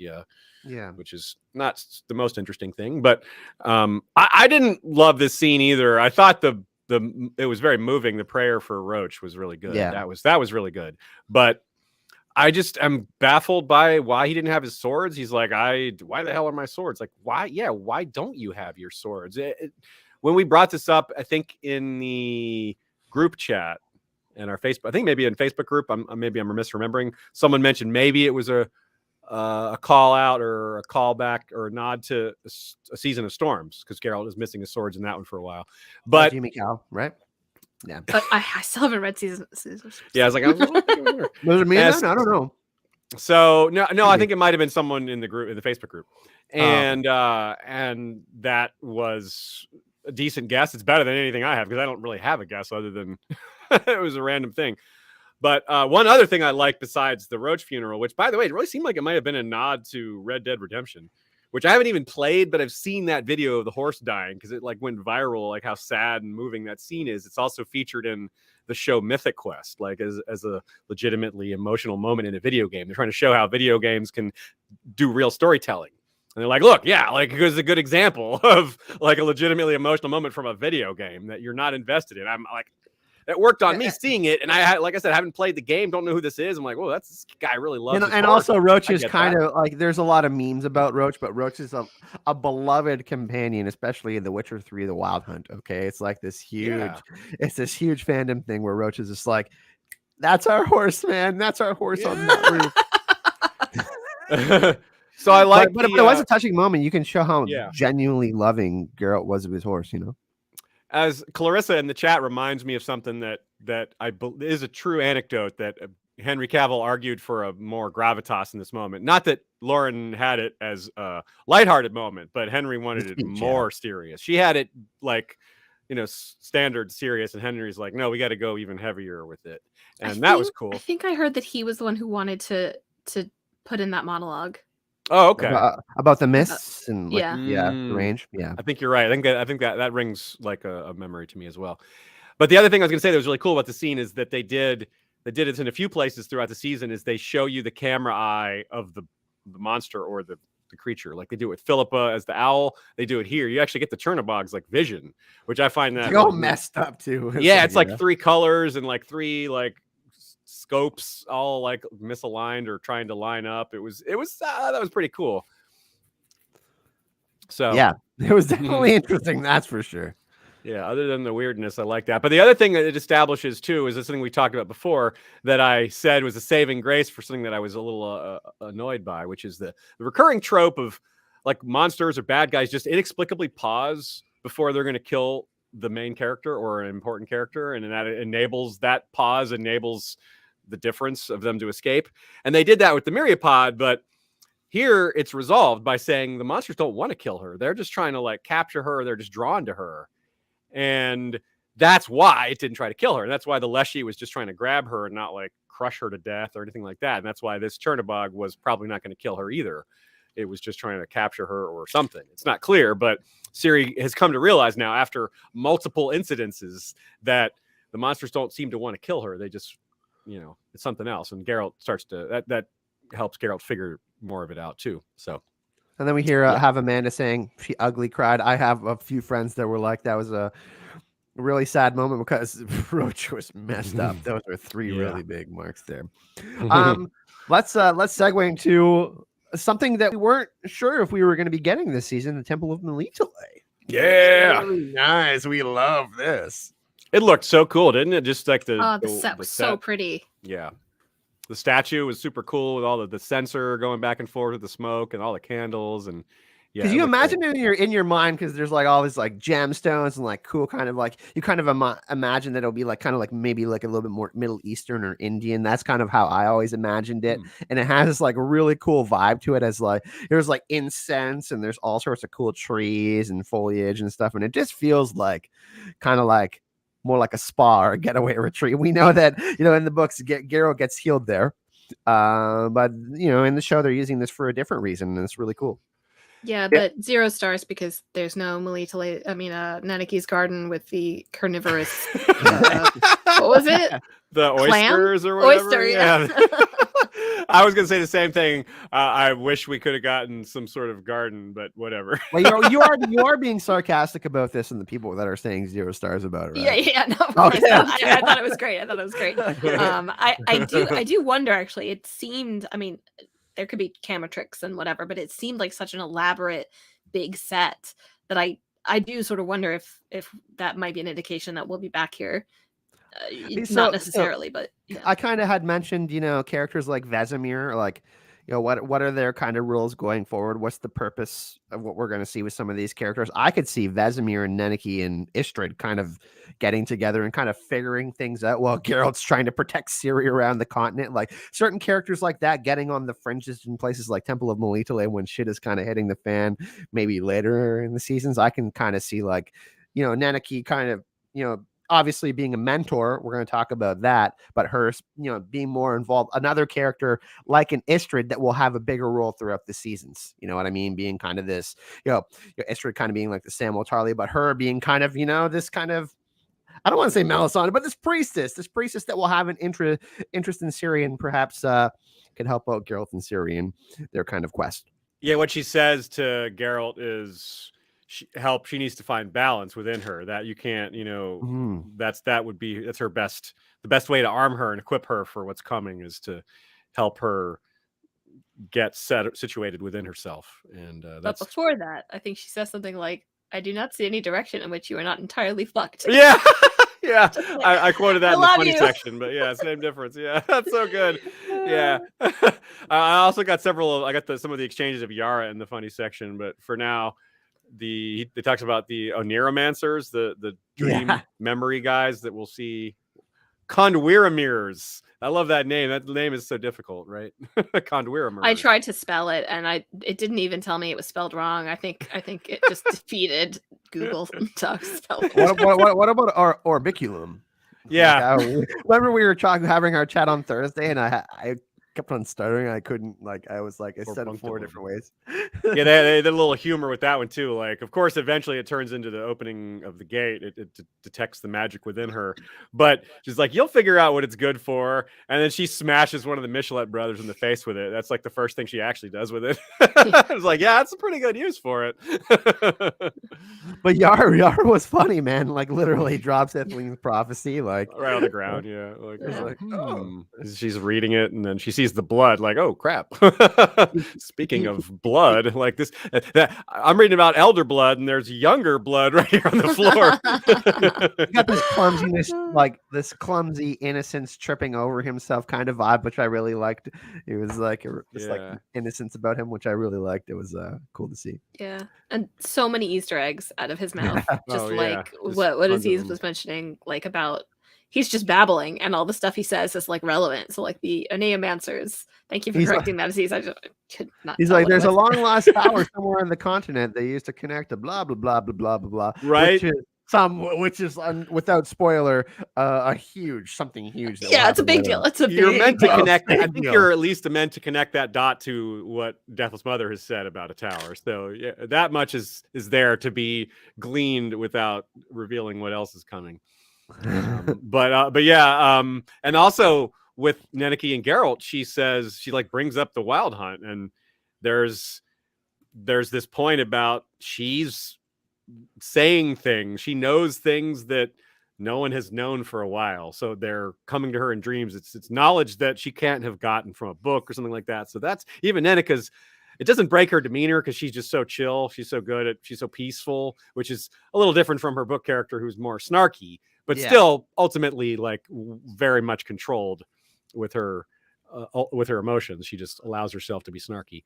Well, but, I think they also made the show version of her more calm because I think she senses that Ciri is not Ciri is not in the sense of being in control, and she's trying to be kind of the stabilizing factor, and that's exactly why Geralt brought Ciri there, right? He realizes that Neneke could kind of, maybe chill Ciri out a little bit and maybe help her out a little bit.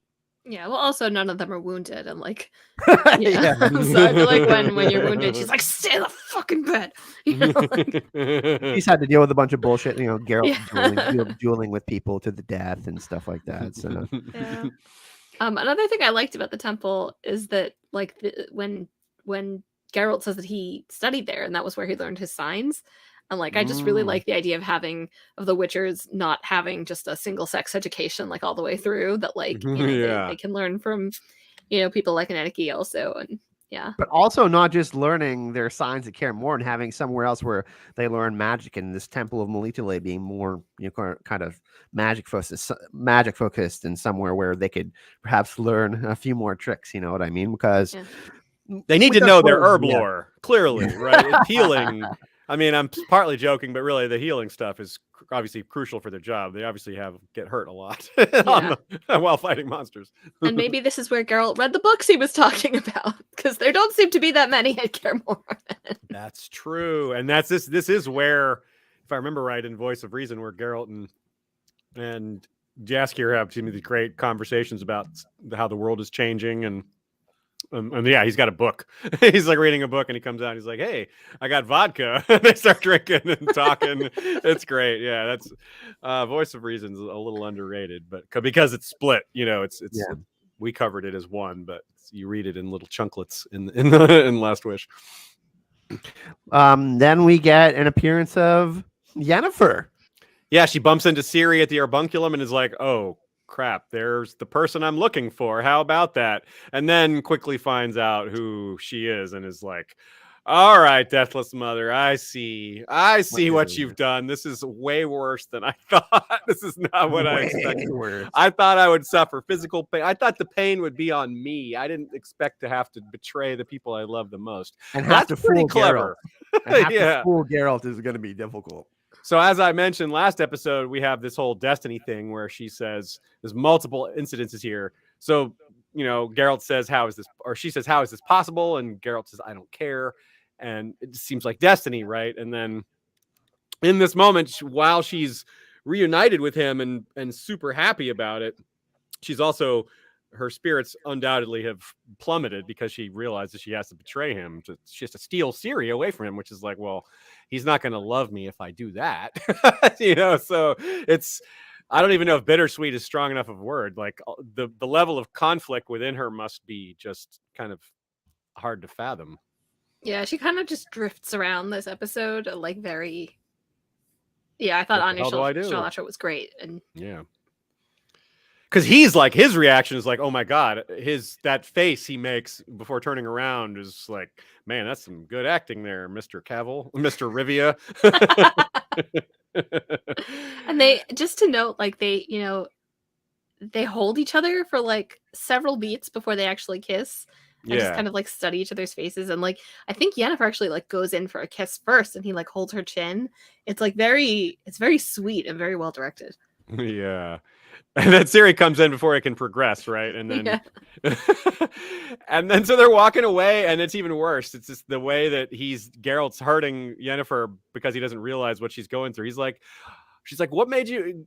She's confused. Yennefer is obviously conflicted, and she says, what made you change your mind on this child surprise thing? Because this is all news to her. She thought Geralt was not going to go through with the child surprise thing. The last time they saw each other was Cairngorn, where he was like, I'm not doing that. And he said they would be terrible parents. Yeah, so this is a total reversal. So this is part of her dealing with what's happened. Like, how is this even possible?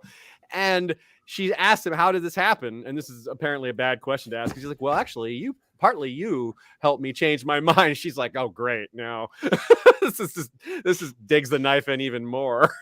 Oh. I know she makes the wrong choice, but I feel so bad for Yennefer in this episode. Yeah. We also get you really expect me to believe that unicorns exist? Of course they do. I used to own a stuffed unicorn. Well, I mean, that's great because it's like these three characters who we haven't had for, I can't do math, but like 12, 13 episodes, who haven't, all been together on screen at the same time. And then they're just like having tea and talking. And yeah, they got a big old plate of food. Looks nice. Yeah, and dropping Easter eggs for the rest of us. This episode is actually quite Easter egg heavy. Oh, yeah. Oh, yeah. And Geralt is just staring at Yennefer like lustfully that whole scene. Whereas at first he's just like so happy to see her. He's just like astonished and struck. But here he's had time to process, and he's just horny. You can tell. And Ciri realizes it. She's like, everything I ask, you don't break gaze with her. Like every question I bring up, you just keep staring at her. So I'm gonna leave. Yeah, he's like, oh, thank God I manscaped before I left Kaer Morhen. Yeah. He smells the lilac and gooseberries. He hasn't forgotten. He does. He breathes in. I think when she comes into the room and he's turned around, he like breathes in, and I was like, oh my God, lilac and gooseberries. 100%. I did too. I yelled that out loud the first time I saw it. I was like, he smelled the lilac and gooseberries. Because then like 10 minutes later, 10 minutes later, he's describing how he can hear her heartbeat, and she plays it off like she's nervous, but it's because she's mega conflicted here, but saying she's, but it passes, because it is a intense moment for just being reunited. So he's not suspicious. He couldn't possibly be suspicious of what ends up happening. Like, how could he see that coming? Yeah. It's a happy and calming presence for him. Like when you can just see it. It's like affecting him in a positive way. It's like, well, everything's falling into place for Geralt, Yeah. It's like he has Yennefer back. He has Ciri. She's safe. She's learning, and then we have Finn. Yeah, so this kind of, by the way, is a little bit like replaces the book scene that's all done in memory of them bumping into each other at Beltane, because that's their reunion after Cairngorn in the books, and whereas here this is their reunion after Cairngorn, the first time we've seen each other, and it's also very random that they happen to bump into each other. So it maintains that important core element of destiny. Like, whoa, we bumped into each other at this very fortuitous time on this holiday, which is, Ciri's birthday and all that other stuff. So yeah, Geralt bringing Ciri to Neneki for, training and counsel. And just it definitely reinforces the idea that these three are meant to interact with each other and be with each other as like some sort of family. And one thing I'll say, I think, a lot of people were upset about the change from the books where, they do kind of have their sort of happy experience where like it's not exactly like this, like the whole dear friend thing. And by the way, shout out to Anya Charlatra's face when he says that, because I was like, oh my god, that's perfect. I do prefer it in the books because it's like this very long series of passive aggressive hilarious letters between them. But I thought this was very fun also. But yeah, Yennefer and Ciri train together at the temple. And I totally get why people wanted that, and I mean I wanted it too, obviously, but like something that I think they keep doing is like they have to start people on a lower, like if the relationship starts here in the books, they have to start it here, so that they can actually grow to a higher point. And I think that's part of what they're doing.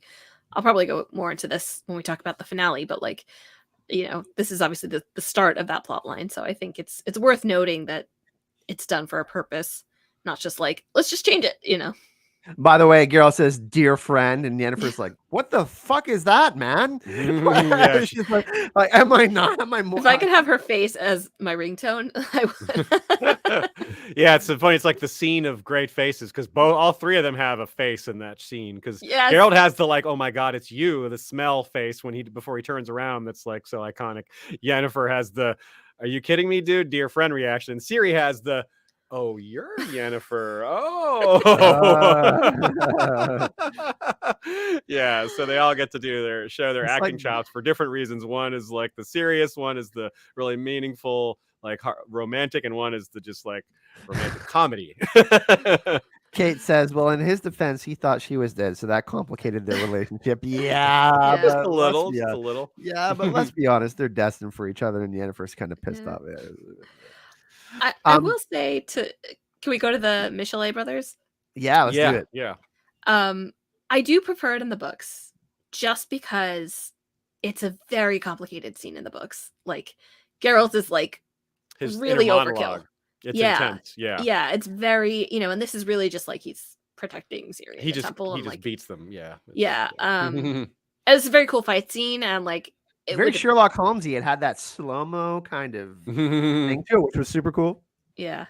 It definitely reminded me of what we saw in the End's beginning, the very first episode of The Witcher, when Geralt is fighting Renfri's crew.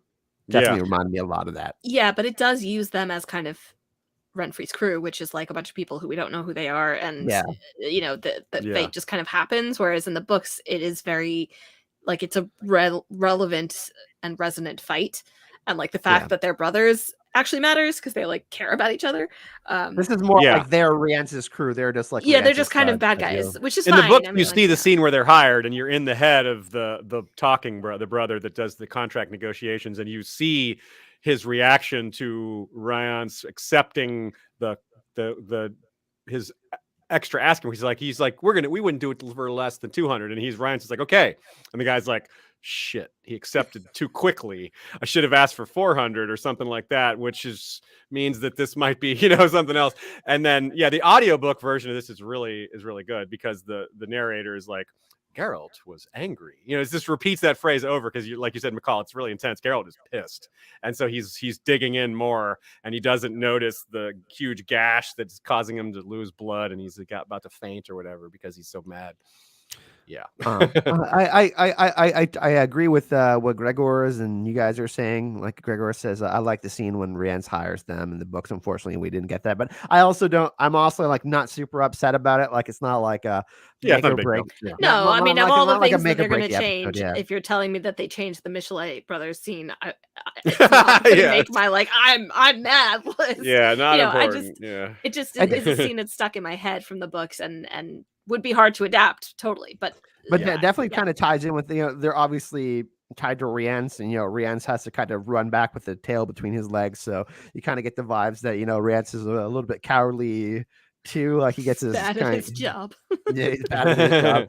He doesn't get what he's supposed to do here, but it's pretty intense though, you know what I mean? Like the Michal brothers create enough of a distraction when Rience is like melting a door, and like it's super intense. So I get why they're trying to focus more on Rience here, because it is what it is, I think. I wonder if they're going to play with that at all with Rience, like later, how that was because he was just like a flamethrower there. Like that's a lot of fire magic he was using. Like he's talented, as he says, but maybe that makes him a little madder, maybe a little more like his brain doesn't quite work as well. But they did maintain a little bit of the book element there with him, like the shot coming right at him as he jumps through the portal, which is in the book. I think it's Yennefer's flame that gets him. But Yennefer also in the book mentions that he didn't have time to open a portal, which meant someone else was helping him from afar, which I'm not sure if that's maintained or not, but it's something to keep in mind as a possibility. It seems like characters in the show can make portals faster, so maybe that's just how it is. But also one last point, I have one last thing to say about this scene, which is the candle lighting scene with Ciri and Neneki, which was really nice and very subtle, because Ciri is lighting a candle for Mousesack and for Roach, but she's also a little frustrated because she's like, Mousesack knew what I was and never told me, and then Calanthe knew my grandmother knew what I was, never told me, and Neneki pivots to like, well, who was Mousesack? And she's like, well, this guy, he died protecting me. And she's like, well, if he died protecting you, he must have really loved you. Which the implication being that's maybe why they didn't tell you what you were, is because it's partly because they loved you. It wasn't something they did to hurt you. They probably had a good reason, and you should maybe consider that. But she doesn't spell that out for Ciri. She just kind of drops the hint, which I thought was a pretty nice touch. I mean, certain things have to be hidden. Information gets out. Someone gets that information, goes into the wrong hands. You're in danger. And we clearly see people are hunting down Ciri. I think Ciri is starting to realize more people are after her for her power. Sorry, not to dwell, but I just do think that's an important thing to note, because it's an important theme that Ciri is being protected in ways that she doesn't appreciate and like really doesn't want to be. And that's not going to end with this, but it's interesting to see her grapple with like, I love these people, and yet I'm so resentful of their decisions. She's frustrated by it because she's not getting what she wants, right? I mean, she lost her home and she's put in this situation where she's had to adapt. Like, we hear Vesemir even say, you've impressed me, but I still think you're kind of a little bit of a bratty princess. And Ciri does have kind of that, some of that sense of entitlement to her because she has had that life, but she's learning the hard way, which I think is better than, her continuing to live in an entitled life. She would have definitely been in more shit, Mm-hmm. Let's move to Cintra. This was actually some of my favorite stuff this season. Really, really, this Cahir returning. Let's kind of start with that. I wrote down here, Cahir returning is affecting not only Fringilla but as well as her relationships. And this episode is called Dear Friend. Fringilla is not a character that has a lot of friends out there, and we hear Francesca say, "Hey, we're partners." And it's like a feel-good moment for Fringilla. We know she's devoted to Nilfgaard, but you kind of feel like there's maybe some part of her that feels like she could do a lot more somewhere else. You know what I mean? But like she's kind of stuck, but she definitely, with the white flame gone and Cahir gone, she's really flourished and done an amazing job. Cahir points out, he's like, you've done well here, but then by the end of the episode, he's like, we got to remember what our job is here, what our first priority is. He's like, you've done well, and he's like, and I don't blame you for getting off track, but it's time to get back on track, and what the track is. And Dara overhears this scene, by the way. If you guys, I'm sure you noticed that, but that's important that Dara hears it.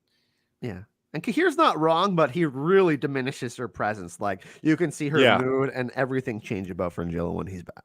He's back. Cahir is right back in this fucking guy territory now.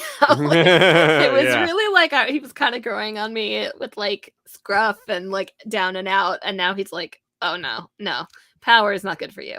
No, it really goes to show the difference right now. That's exactly what I was going to say. That was perfect. Michal was talking about how it's all about, he's back in power. He's like outranks everyone there. He's like the super high ranking guy, which is different from the books, as we pointed out before, but I don't have a problem with that. But it's important to remember that he's super high ranking. So now he's all of a sudden has this authority again. Whereas before he was just a refugee that didn't have anyone to command. He just left with his wits, which are considerable, but it's nothing like having the we may not like what he's saying, but he is realistic about the situation. He's not wrong. Yeah. Amir is ruthless. He's completely missing the reason why Fringilla did this and the reason why she's doing it now. because those are not quite the same. Like like she looks like she did this to set up, you know, a relationship with Nilfgaard and the elves and to strengthen their position that way.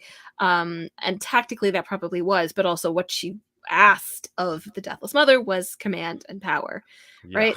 And the reason she's doing it now is because she believes it's right and she wants to help the elves.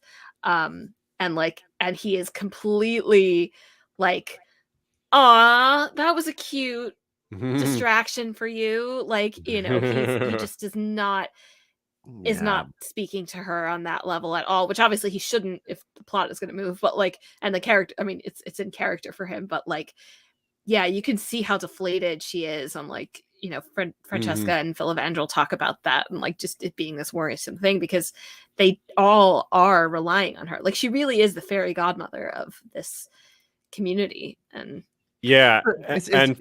she's like, that story of her killing her own father was really, really moving or really powerful, and really kind of shows you just why Francesca helps establish why Francesca is so determined, and while she will not bend, she might break before she bends, that kind of thing. Just she's very intent and willing to do anything.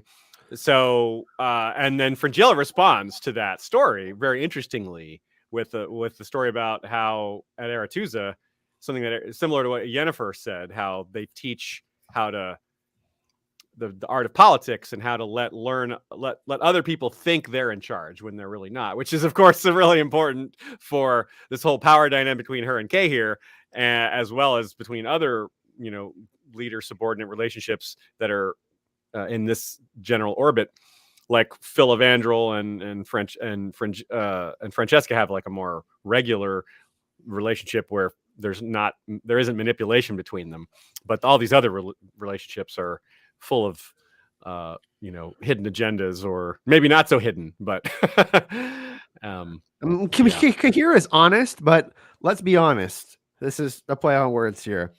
Amir is worse than Cahir. Oh yeah, no doubt, not close. Way 1,000 times worse. He is, but Cahir is also like, if Cahir was like, you know what you're doing here is awesome. We're gonna actually teach the elves to fight and not just like tease them and call them idiots and whatever. Like there are ways in which positive action of the type that Fringilla has taken and has continued to take in Cintra, like, could actually create I mean, I don't know that if that's actually what Amir is interested in, because obviously he has a lot of goals that are not clearly I don't think it was because of what he does, but right. But like, I'm saying Cahir could act like could not be like, I'm not following my orders, you know, just doing it this way and like doing positive things, and he is actively choosing to be like, nope, you know, immediate results and what the emperor says goes, and blah blah blah. He doesn't offer her a lot of support. So Dara, of course, I liked how the Redanian stuff is just kind of woven in here. We talked about how Dara overhears that scene, overhears Francesca and Cahir and Fringilla, but he hears them talking about the girl last seen in Sodden, and of course that rings the bell for him because he was there. He was like the one who helped Ciri escape, and so he tells Philippa that. And when you see this episode for the first time, unless you've read the books, you don't know what's going on with the owl, but he's talking to the owl just like Dijkstra did, so you know that something's up with that. And so that's a huge bell ringing for him. And then it's neat to connect that dot, as he is the one that Cahir picks on when they're practicing in the yard, and Cahir's like, look, you guys are too soft. And he's sort of picking a fight and being antagonistic and it sets up what he says to Fringilla later, that the birth of this child may ruin the elf-nilfgaardian alliance. He's already figured that out. He just hasn't revealed it to us yet, or to Fringilla. So on rewatch, it's that this moment has a lot more subtext to it, where he's like kind of already half expecting the elves to become not their allies anymore, or something like that. Yeah. And there's this parallel to the last episode where both times, it's really interesting. This is kind of under the radar. Cahir and Philippa go at it twice. Last episode, when Cahir shows up, it's Philippa that intervenes. Is like, hey man, what are you so mad? He's like, "Rah, rah, rah, rah, you know, who the hell are you? You know?" And then Fringilla shows up and diffuses it. This time, Cahir is when Cahir beats Dara, knocks him down, he's like, "You fight like fairies." And Philippa jumps in and is like, "Impossible, your kind killed them all." And they get ready to like go at it, like fight.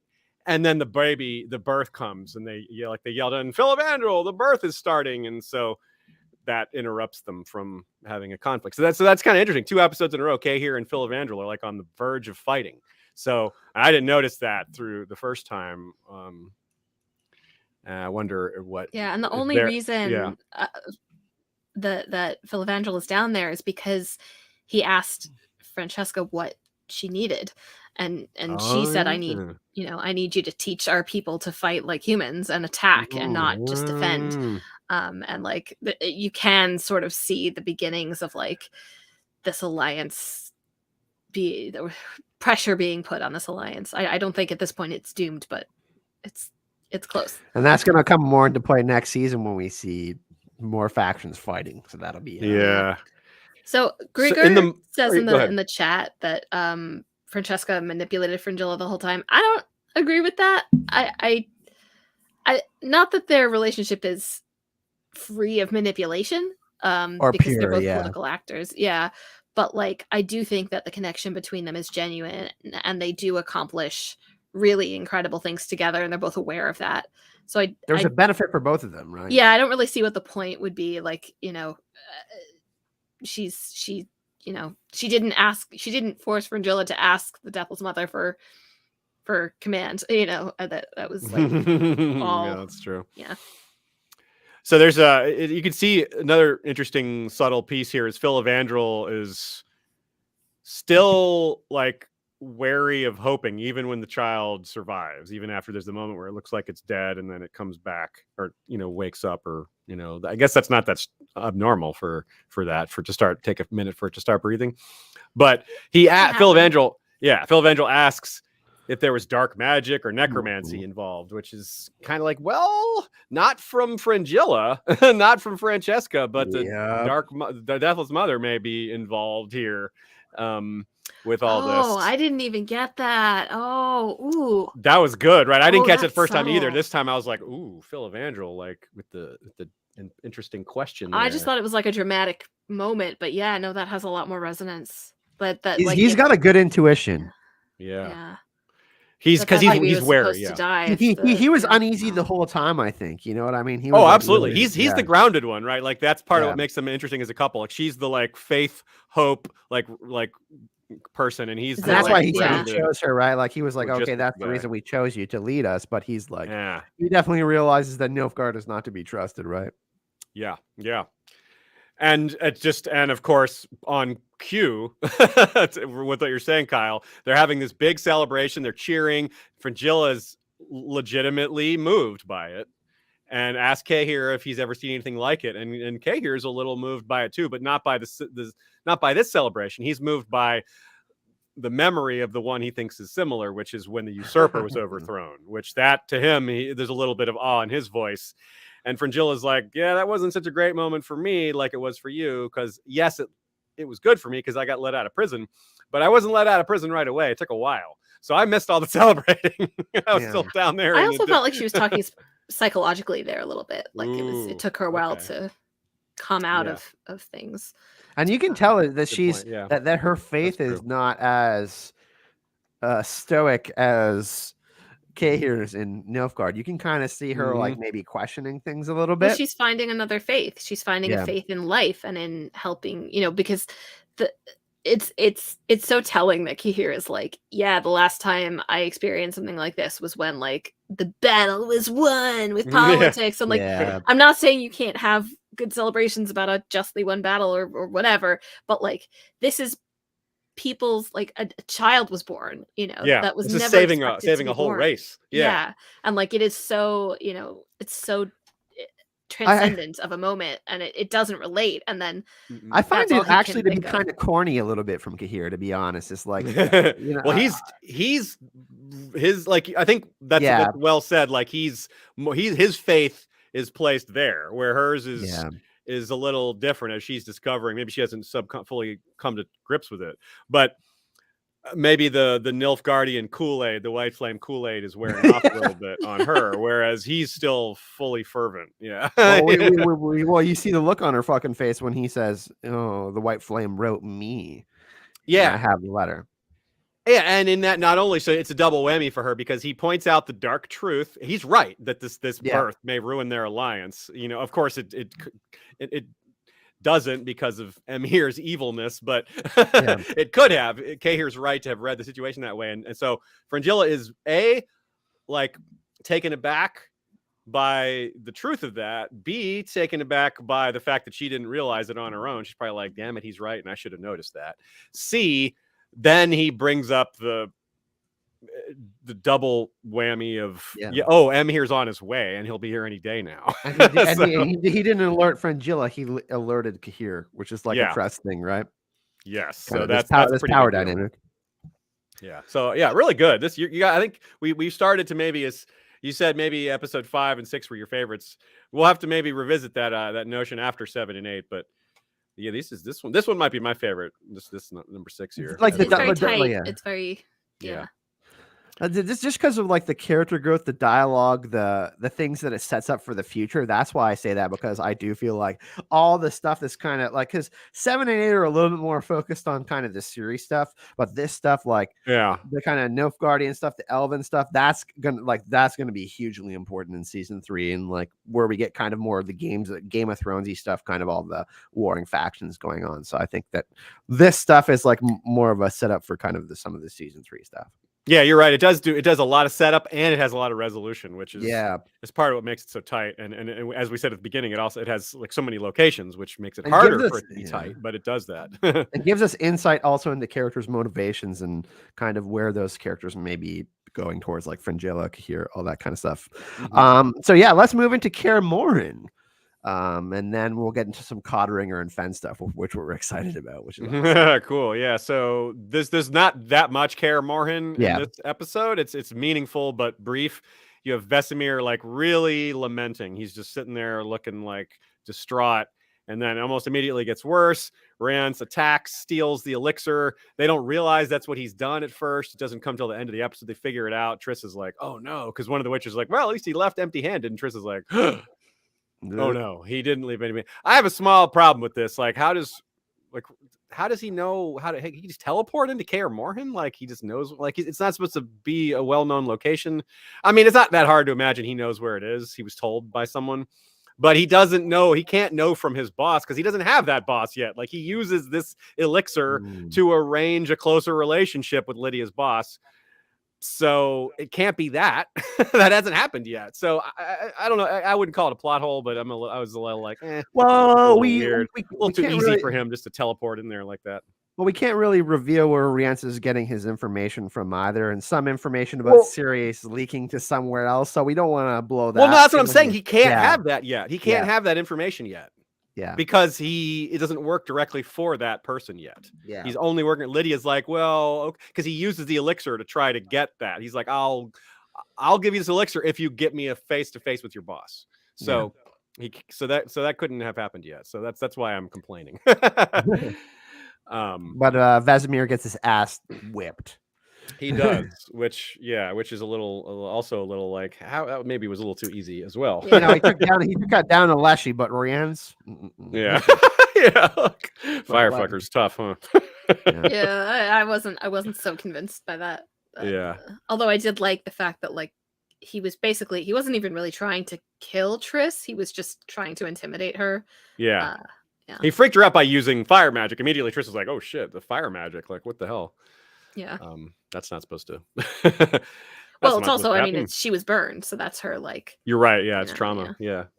Good points. And then we have, of course, Triss confronting Tissaia. Yeah, she leaves because she's freaked out and she understands what's happened, and she knows, like, she puts it all together.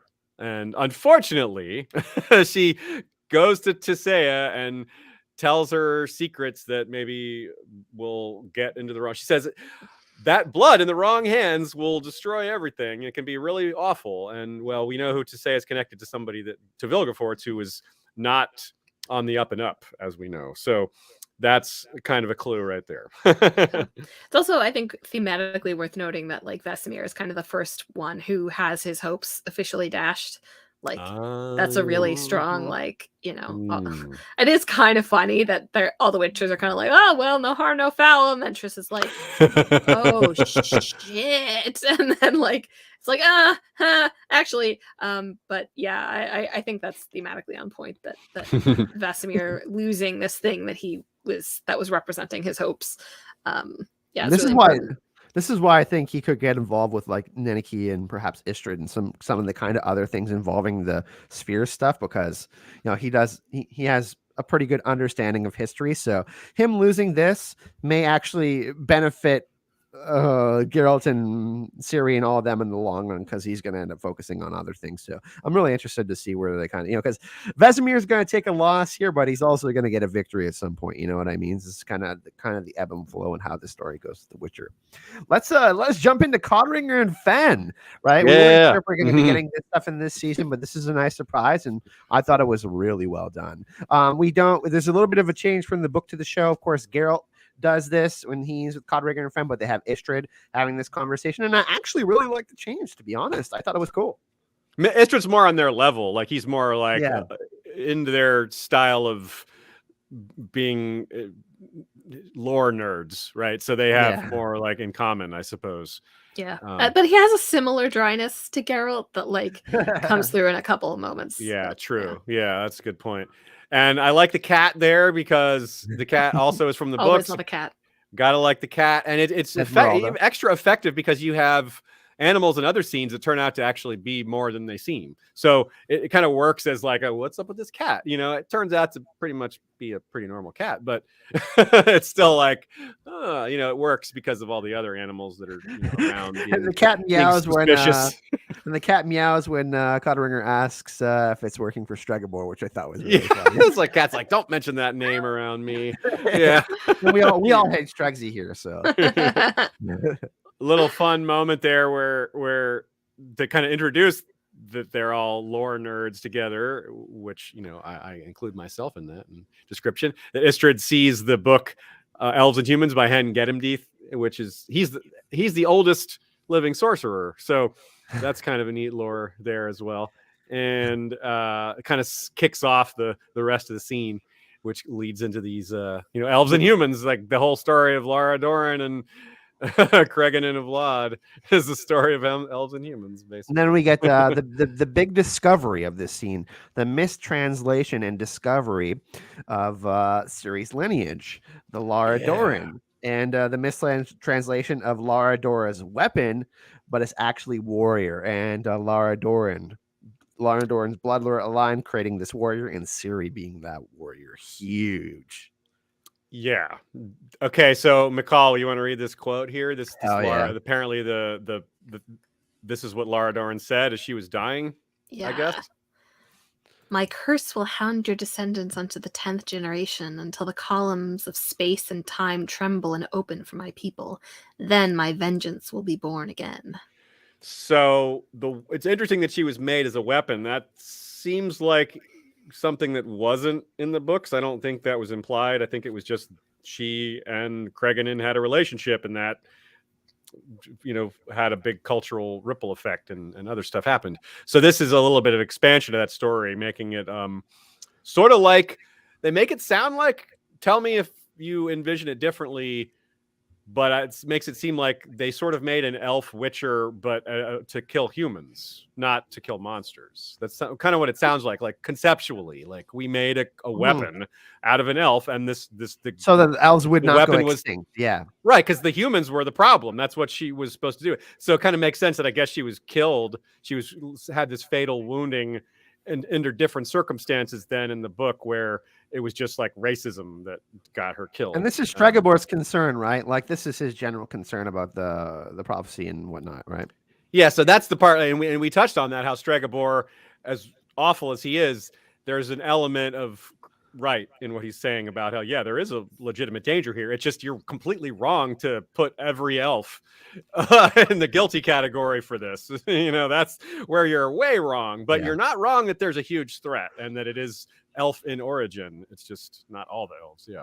Yeah, I kind of wonder if the weapon warrior thing was kind of a self-fulfilling prophecy. Like I don't think that like Lara and Cregennan had, the baby for that purpose, but like I agree. Yeah. I feel like once it was born and Lara knew she was dying because of all the stuff that had happened, I feel like creating that curse might have been like and then she created the weapon with this curse. Because she put her intention, Because she put her intention, energy, and last spirit into that moment, right?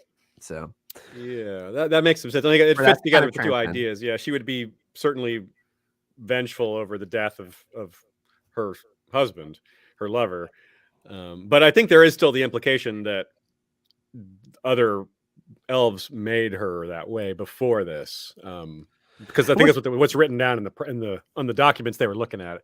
But it still works with your idea there. But what I really like too is it ties in with the generational trauma that has been transcending generations for the elves, and we're like obviously seeing that, and we see more of that. We see the brutality and cruelty of Emir later on, which we'll talk about. But so it's like, it's pretty interesting what's being said here. That's a really good scene. Yeah, I really like the scene. It was cool to see them, and we knew they were going to be in this season, but we might not have guessed that they were going to be in this season before the season. Before we found that out, because obviously this is later. Is this later in Blood of Elves or not until Time of Contempt that they appear? I don't remember, but I'll look it up real quick while we talk about something else. Time of Contempt. Also, one thing I love about this scene, and this kind of segues into our funny moments and towards the end of the podcast. Yeah, Time of Contempt. Yeah, confirmed. Time of Contempt, is that when Fen says, it's probably pure coincidence that Emir wants the princess with the secret power to shatter monoliths for her to claim to a throne that he already took by force. And Codringer says, Fen, I've been thinking, how can we get answers faster? More sarcasm. But then the camera goes to Istredd, and he's just like, are you kidding me? But it's like meta and foreshadowing. It's funny. It's the style of humor that I referred to earlier, because Fen is kind of joking about this, is like being sarcastic, but Fen's also a little bit wrong, because that is in the book, that is part of Emir's concern. He does want legal claim to Cintra. That is part of what he wants, but his bigger thing is her bloodline, her magical bloodline, but he wants the politics definitely matter to him in this sense. So that's why it's so ironic to hear, because we know it's important and will be more important as the future goes on. So I thought that was just a beautiful set of lines there. That was really funny. Do we anything else we want to add about Codringer and Fen here, or getting into our funny moments already? Yeah, let's just stick with the funny, unless Michal had anything. I just thought they had great chemistry, and I really enjoyed their scenes. Yeah.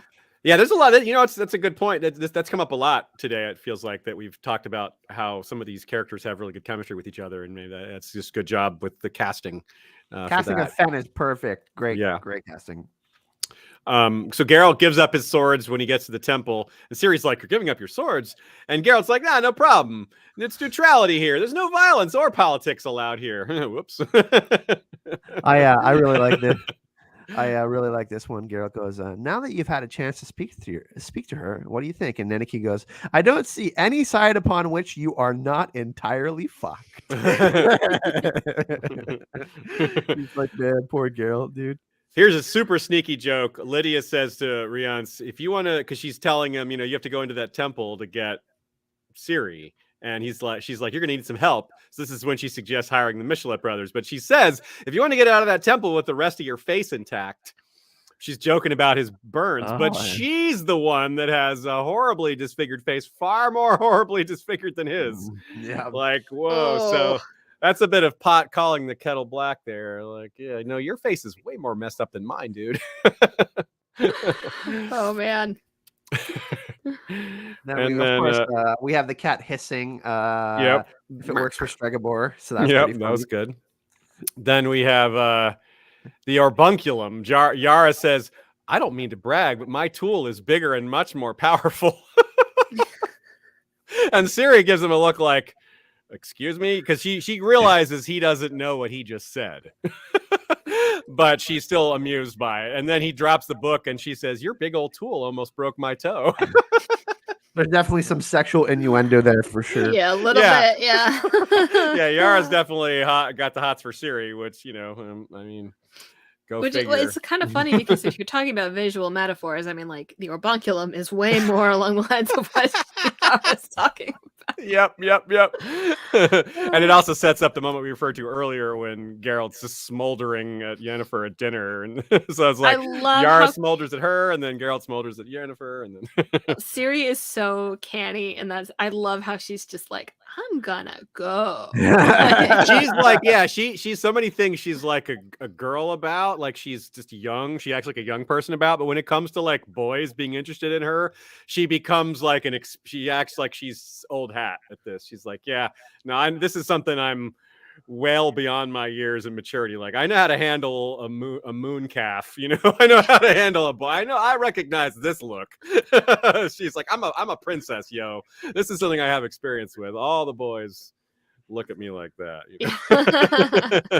and all the men too, just like, yeah, I've seen this. So yeah, these 2 episodes were excellent. Like I said, they had a lot of stuff that moved the story forward. They had a lot of character development, but also had a lot of stuff that's setting up big plot lines that are going to pay off in season 3 and season 4. So a lot of really great stuff and a lot of really great performances. Like for me, Fringilla really stood out, her emotional moments. And Henry Cavill was absolutely great. Like his showing of emotion for potentially witchers who don't show emotion. I thought that was great. And that's a good point. He's talking about how we can't kill, like witchers don't have emotions, and then we see him directly contradict that when he tells Ciri not to kill the emotion yourself, and then his incredibly emotional reaction to reuniting with Yennefer. Just lots of evidence against that notion, huh? A lot of great stuff. So yeah, thank you everyone for joining us this evening. This has been another great 2 episodes. Turn Your Back and also Dear Friend. Next time we're going to be doing the 7th episode of the season and also the 8th, the finale. So that's pretty interesting, and it's going to be exciting. We're going to wrap up our coverage of The Witcher season 2, but also we're going to have another podcast episode where we do kind of like a most fun awards. We'll give out awards for funniest moments and most improved character, stuff like that. And we're gonna actually take some advice from all of you guys. So if you guys want to join us, the podcast of Suprise group on Facebook, kind of give us fun awards that we can hand out, fun sections that we can have. It'll probably won't be as long as our usual podcast, but we'll do a fun little award. So it'll be a fun way to kind of wrap up the season, talk about some of our favorite moments. You guys can also have your input, and then kind of tease season 3 too, because there's a lot of exciting things. Witcher season 3 starts filming in March, which is really exciting. So yeah, there's already a couple things we can report. That's nice to add that on. It'll be a good thing to include. Mm-hmm. But yeah, we want to thank, of course, everyone for coming today, and also Manscaped, which you can check out in the description of the video. Don't forget, you got the link there, and you can use the code SURPRISE, SURPRISE, for 20% off, free shipping if you want to check that out. Also, shout out to our supporters on anchor.fm. That's Maura Lee, that's Rhett C, Kat Ovivas, Alejandro M, James G, Barry W, Lucas M, Robert B, LC, and Amy Blackfire. Appreciate your support, y'all. We'll keep the episodes coming. And if you do want to support us, you can toss a coin to your podcasters, YouTubers. It is an option on anchor.fm. We got the link in the description of the video where you can check out all the episodes for our podcast. There's a $1 option, $5 option, $10 option. Of course, it's optional. It just really helps out the podcast if you guys want to do that. Want to thank Morley and Amanda for tossing some coins to us in the chat, in the live chat tonight, and everybody for the awesome conversations. There was a lot of good jokes and banter as always, and just a lot of really fun discussions. So yeah, of course you can check out the links for Aziz and Michal in the description of the video. What's going on next for you, Michal? So I still have, of course, the Nice Jewish Fangirls podcast that's ongoing, and I have also the Level 7 Access podcast where we're talking about the end of the book of Boba Fett, about which I have opinions. And then there's also the Vassals of Kingsgrove podcast, which you should check out because we talk about everything on there. Great follow on Twitter, Ink is Rain, in the description of the video. Go check her out, everyone. Michal and Aziz, what's next for you? Well, we're working on Brandon the Builder for History of Westeros, and we're about to have an episode on the Long Night. We're still doing Valeritas for the World of Ice and Fire, and we're about to put out the audio chapter production for Tyrion 2, The Winds of Winter, which has all sorts of great sound effects like dragons and battles, horns, and ships crashing together. It's pretty sweet. And as for me, I haven't had a ton of videos lately because of course, you guys know I have been going to therapy and trying to survive the winter here in Canada. But there's been a lot of exciting news, especially on The Witcher Season 3. House of the Dragon just finished up filming. Multiverse of Madness is coming. We got Obi-Wan coming in May. So there's a lot of really exciting things. And this is only the early part of the year. The later part of the year, we got Lord of the Rings coming in the fall, House of the Dragon, Mandalorian Season 3. Literally insane amounts of content they're going to be able to talk about here on the channel. So thank you everyone for joining us. A big thank you from here on the podcast Surprise. We shall see you all in the next episode. Bye everyone. Bye.